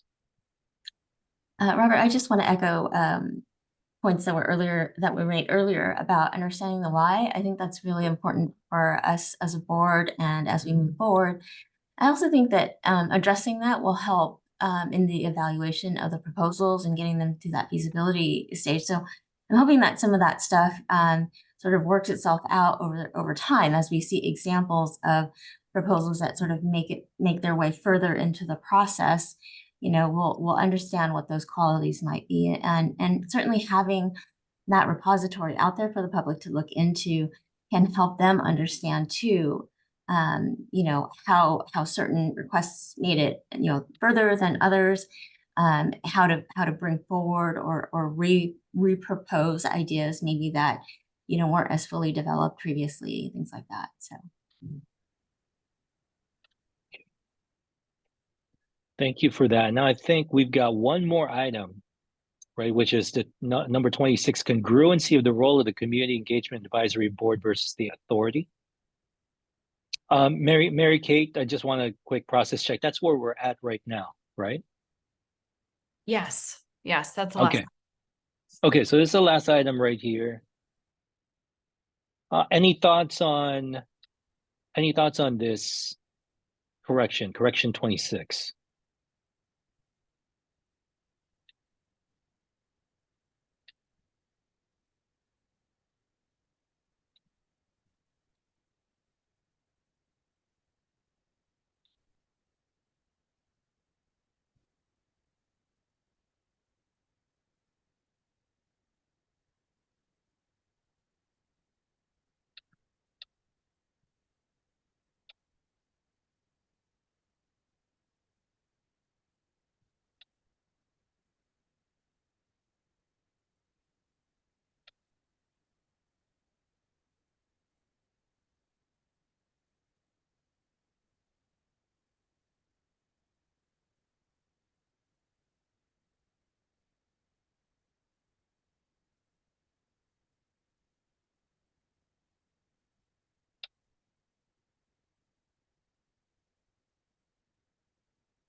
Robert, just a clarifying question to try to help others who are at the end of a long meeting, as myself here.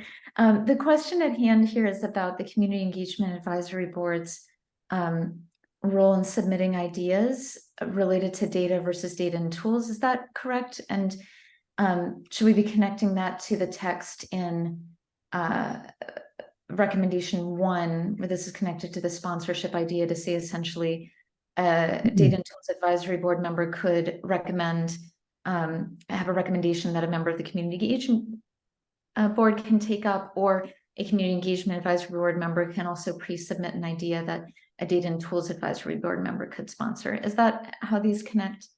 Just want to make sure I'm connecting the dots. That is my understanding, yes. So to help the public catch up at the end of our long meeting, this would be under page 3 of the board chair report for this meeting under recommendation 1. Pages 2 and 3.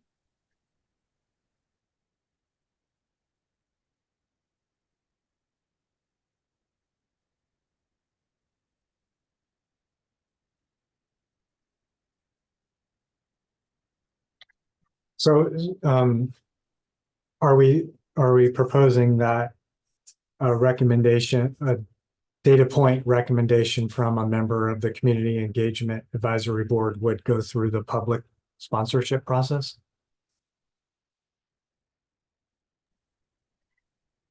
So if helpful to voice some things over here, currently, if you're a member of community engagement, you can only provide recommendations within your scope or authority. So Right. community engagement and vice versa for data and tools. But what we did hear from advisory board members was that some data and tools folks might like to put in some community engagement recommendations, or vice versa, community engagement wanting to put in for data and tools. So the sponsorship process would be the same thing, where prior to the summer meeting, our community engagement or data tools members could put it in. We'd publicly post it. And then if the opposite advisory board wanted to sponsor it, that they could, to elevate the idea. But that's something that they can't there's no formal mechanism I that's see. specified. So it's a separate sponsorship process.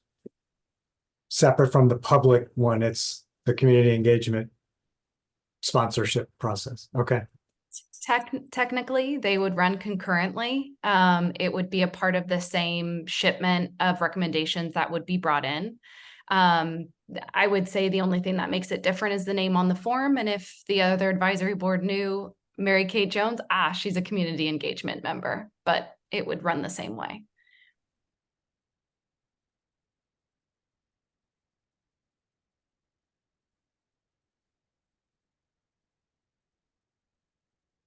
I have no issues with this.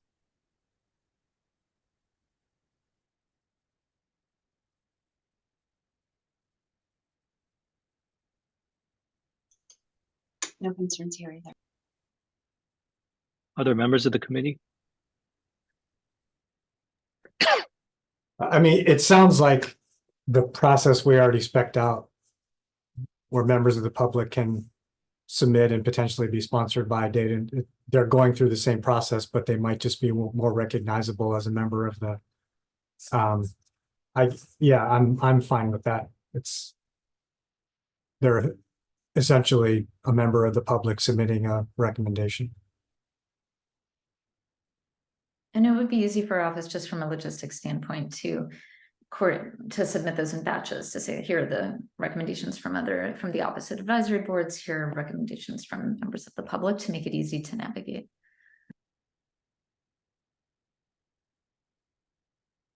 And remind me, did the recommendation to limit things to 6 per year, where did we fall on that? Forward 6 recommendations per year? That we are going to maintain that limit Okay. in terms of what advances to the governing board. And do these cross board recommendations count towards the 6? Yes. Yes, it would. Okay. So Because- if a member of data and tools makes a recommendation through this process to community engagement and it makes it to the board, that means that only 5 recommendations for data points can make their way to the board from data and tools? No, I'm sorry. No, that's not my understanding. My understanding is that effectively a recommendation that may have emerged from data and tools would, if more appropriate for it to have come through community engagement, for example, because of the scope of the work of that advisory board, would be adopted by the community engagement advisory board, and it would count toward the 3 that the community engagement advisory board would put forward. Okay. So it counts against the group forwarding it to the board. Correct. Okay, or counts towards. Because they are vetting it in the same way that they would vet one of their own. Okay. One of the publics. So they're getting all of the different recommendations that may have emerged from all these various channels, including the other advisory board. Okay. And now are making a determination which 3 should we present to the governing board. Yeah. I don't think it affects the number per se. It doesn't take one off one ledger and one off the other, at least the way I'm understanding it is like I think Chris, you said it yourself. It's it's a parallel public suggestion process in which you sort of say, we've got some ideas that actually aren't appropriate for our advisory group. We want to throw it into the pot for consideration in the other. Okay. And that came about because there are some members of advisory boards who have expertise in sort of both. And so they may think about it within the context of their own advisory board, and then they realize it's not within the scope of what their advisory board can do. So they would make the suggestion sort of across the aisle, if you will. Yeah, that makes sense. Ideas come from all angles. Yeah, I get it. So Great questions. Are we needing to make this change because there's something preventing them from doing this at this point in time? There's no mechanism for them to do it right now. Wouldn't they be able to make a recommendation as a member of the public? Is the only change that we're making just flagging that it's coming from the other advisory board?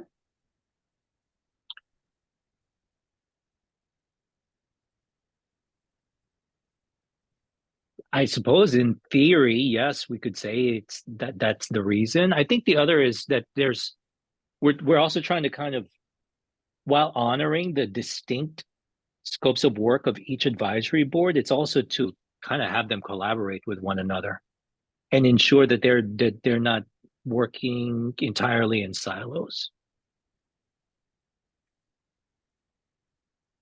Yeah, that sounds fine to me. I was, thinking back to an earlier comment about adding layers and, do we have to? I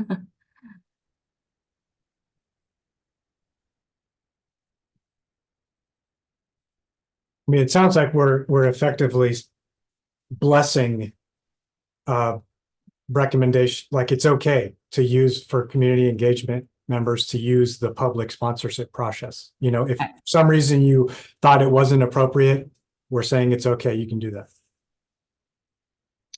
I think so, Chris. The general takeaway I've had from meeting with members of both advisory boards is that the need for clarity on what they can do, and some guidance direction from the governing board around what their scope of work is, so that they can feel that they can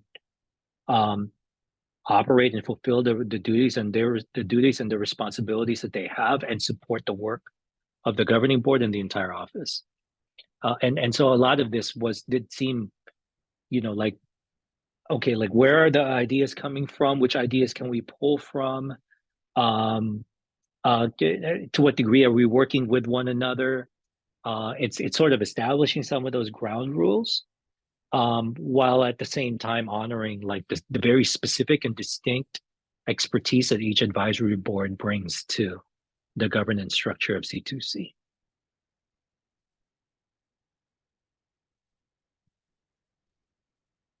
Robert, if I could add real Sure. quick. So thank you. I think that's a really important note. So thank you for saying that out loud.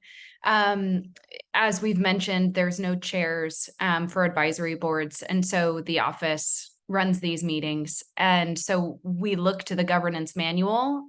That's the letter of the law, right? So when implementing this theoretical structure or system that had just kind of been set forth, there was a definite appetite for specificity once we went into putting it into practice. And so we got all of these questions that came up. And so I think exactly how Robert just characterized it is spot on. And so I think that these are some of the gaps that the office is trying to remain neutral and yet execute the vision of the governance manual that's dictated by governing board members. These are a lot of the things that we saw and heard. And so this level of specificity is super helpful. So thank you. And that helps the office as well with, living out our jobs, because we have these specifications that we can pull on and provide members with clarity, as well as the public, and expectations, and kind of these formal mechanisms that currently aren't laid out. I think I agree completely. I think that's exactly right. Excuse me. I also like the general posture of the office to try to get to yes, especially with the advisory board process.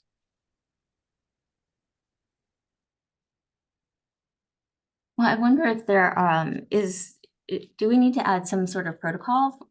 Should something like this come up in the future? Because the governance, as a committee, we don't meet but once a year to add or amend the governance manual. And so if there are questions about protocol or policy or what can and cannot be done, do we need to sort of specify how the office goes about getting that clarification from the governing board or policy? I just sort of feel like we could easily get into a very whack-a-mole type of strategy where, we're providing the answer for just this thing or just that thing, as opposed to providing greater guidance overall. I think part of the challenge, Julia, is that some of it's going to be statutorily dictated versus governance manual dictated, and we're really new. So I expect that for the first couple of years, we are going to have this kind of iterative process where we're seeing where the gaps are or where clarification is needed. I can't think of an example in my past where we had like a specific mechanism in the governance manual that said how to seek clarity. Because it'll just depend on the source of the, what governs. Is it the law? Is it the governance manual? Is it something else? Oh, I think at least, go ahead. I certainly understand that. I was just trying to figure out, is there a way for us to help facilitate forward progress rather than, having to have a delay? So I think sort of in practice in places where I've seen these sorts of things play out, I think it's one of those either spoken or unspoken delegations to the board chair to make some of these individual sort of calls in terms of sort of guidance going forward on issues that are not sort of not massive and sort of life-changing for the organization. One option go ahead. Sorry, go ahead, Kevin. No, go ahead. I think, to Amy's point, I mean, it seems like where we've come around to, I have this issue of one advisory board members submitting comments and the other ones came up earlier, came up now. I mean, it seems like the ultimate decision or the governing principle here is that they have rules and expectations with respect to their participation in their advisory board role. But beyond that, they are seen as a member of the public, and they are able and empowered to do what every member of the public is able and empowered to do, which is submit a recommendation to the other committee or the other board. It would be to come speak at a meeting and public comment to us. So perhaps to that end, that would be a way to clarify this that's simpler, but also gets at the issue more broadly. I appreciate that. Thank you, Debbie. Yeah, I would agree with that. And, hopefully these are edge case situations here. Because to some extent, the structure speaks for itself. It's like, we're here to talk about community engagement, and hopefully we're not spending all that bandwidth talking about data and tools and vice versa. It's like, here's the process for a member of the public. You're all members of the public. You can use it if you want for the other type of recommendation. You know, that's that. But in terms of, you know, what we want these groups to be doing is to be focusing on the portfolio that they were chosen for. And, you know, there's Yeah. a lot of discretion, you know, that we delegate to the office to sort of lead that along those lines. And you know, this is all within the framework of advisory board member expectations, right? Like that's the category that we're talking about. So maybe if the preface for it is precisely as you described it, Chris and Debbie, around you know, general expectations for advisory board members. They remain members of the public. You know, we want them to stay focused on the specific missions of their boards. We are, you know, we're enabling this kind of cross sharing of ideas. The office is also empowered to help support these boards. Like if it kind of gets framed in that way, then we can sort of synthesize the recommendations that have emerged through this process. Yep, I like that. That works for me. Okay, so what we'll do is we'll take all these ideas and synthesize them into our follow-up materials in the January meeting, and then we'll bring it back to the group, and we can deliberate some more to make sure that we captured sort of the spirit of our deliberations. All right. Recognize that we're over our designated time, but I want to thank the entire group for your conversation. We've just got a few more pieces left. Let's see. Here's Angelique is putting forward a motion, and it is laid out here on the slide. Is there a motion and a second?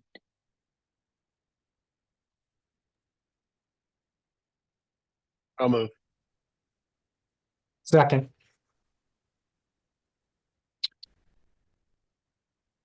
With a motion and a second, we'll now open it up for public comment. Mary Kate Cruz Jones, can you take us through this section?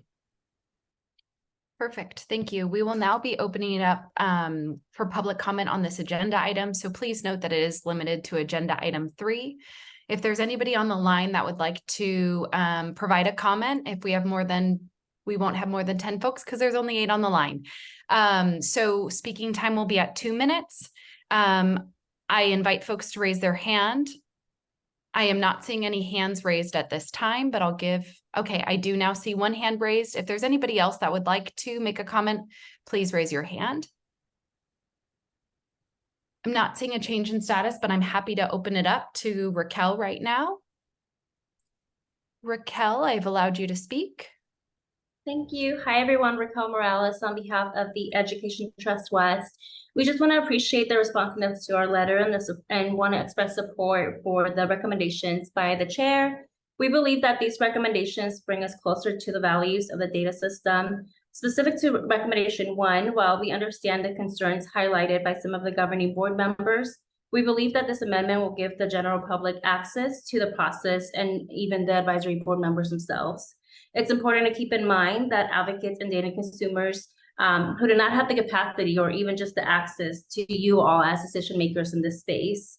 We look forward to further discussions on how to continue making your work more accessible to the general public. And again, thank you for your commitment to continue improving the processes and how you all will be engaging with the general public. Thank you. Thank you. Thank you for your comment here today. I am not seeing any other hands raised at this time. So we can close public comment. Before we proceed, I just want to thank Raquel for those comments, for all members of the public who have engaged throughout this process in some way, shape, or form that's helping to inform the work of this committee as well as our governing board in general. We're always truly appreciative for your partnership. So now we're at the next slide. We have a motion, we have a second, we've had public comment. I'll now ask Mary Kate Cruz-Jones to perform a roll call vote. Yes, thank you. Quick question, sorry. Is the second member to work offline, will that be Chair-elect Member Payne? Just for clarity on the motion. I'm certainly willing, but if anybody else wants to volunteer, that'd be great. Does anyone else want to volunteer? Sure, I'll volunteer. All right. Gavin is excused. Yeah. I appreciate it. Chris Fergielli would be the second member, helping with the offline edits alongside myself. Thank you. Okay, Member Tagorda, Yes. Member Cochran, Yes. Member Fong, Yes. Member Fergielli, Yes. Member Payne. Yes. The motion passes. Fantastic. Moving on to agenda item number 4, a review of the next steps in the governance manual review process. As we're wrapping up today, the next big decision point will be at our upcoming governing board meeting, where the board will be able to review the work of the committee today and members will be able to adopt the recommendations that have proceeded from our committee. The next meeting is on Tuesday, January 30. And any additional comments or questions from the committee about next steps in the process?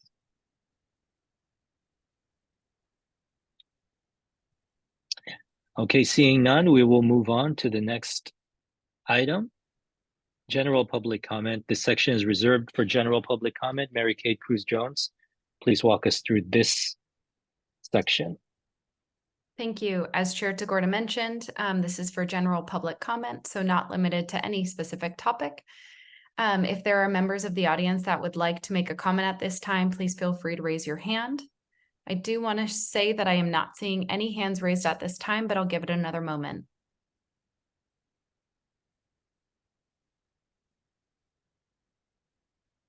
Seeing no change in status, I am happy to close public comment. Okay, thank you. Let's proceed to agenda item number 6, future agenda items.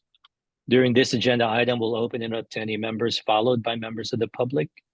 At this time, any individual can request items that they would like to see as a future agenda item. Committee members?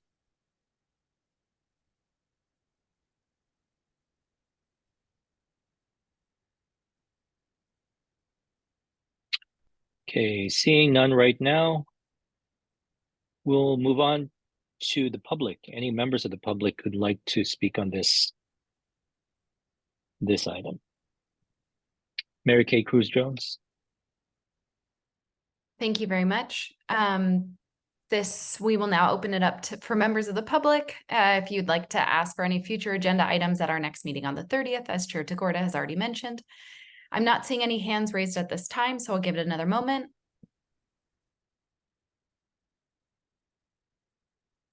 Seeing no hands raised, we can close public comment. Thank you. All right, the most important agenda item of today, which is the adjournment. Anyone, well, first of all, let me thank everyone who joined us today, specifically our 5 committee members, the entire C2C team, for their ongoing support and partnership, members of the public who provided invaluable input both during public comment as well as across the entire process. Move to adjourn. Is there a second? I'll second. All right, we have a motion and a second. Do we need to vote on this one? No vote on this one. No vote. So no vote. I will vote to commence with the adjournment. The ayes have it. The ayes. Our next committee meeting again, just as a reminder to the public, Tuesday, January 30. At this time, we plan to host a hybrid meeting with a location in Sacramento. For members of the public that would like to join virtually, this option will be available to you as well. So please note that more information will be forthcoming on the C2C website. We will now adjourn the meeting at 2:31 p.m. Thank you, everyone. Thank you all very much. Thank you. Thanks, everyone. Thank you. Bye.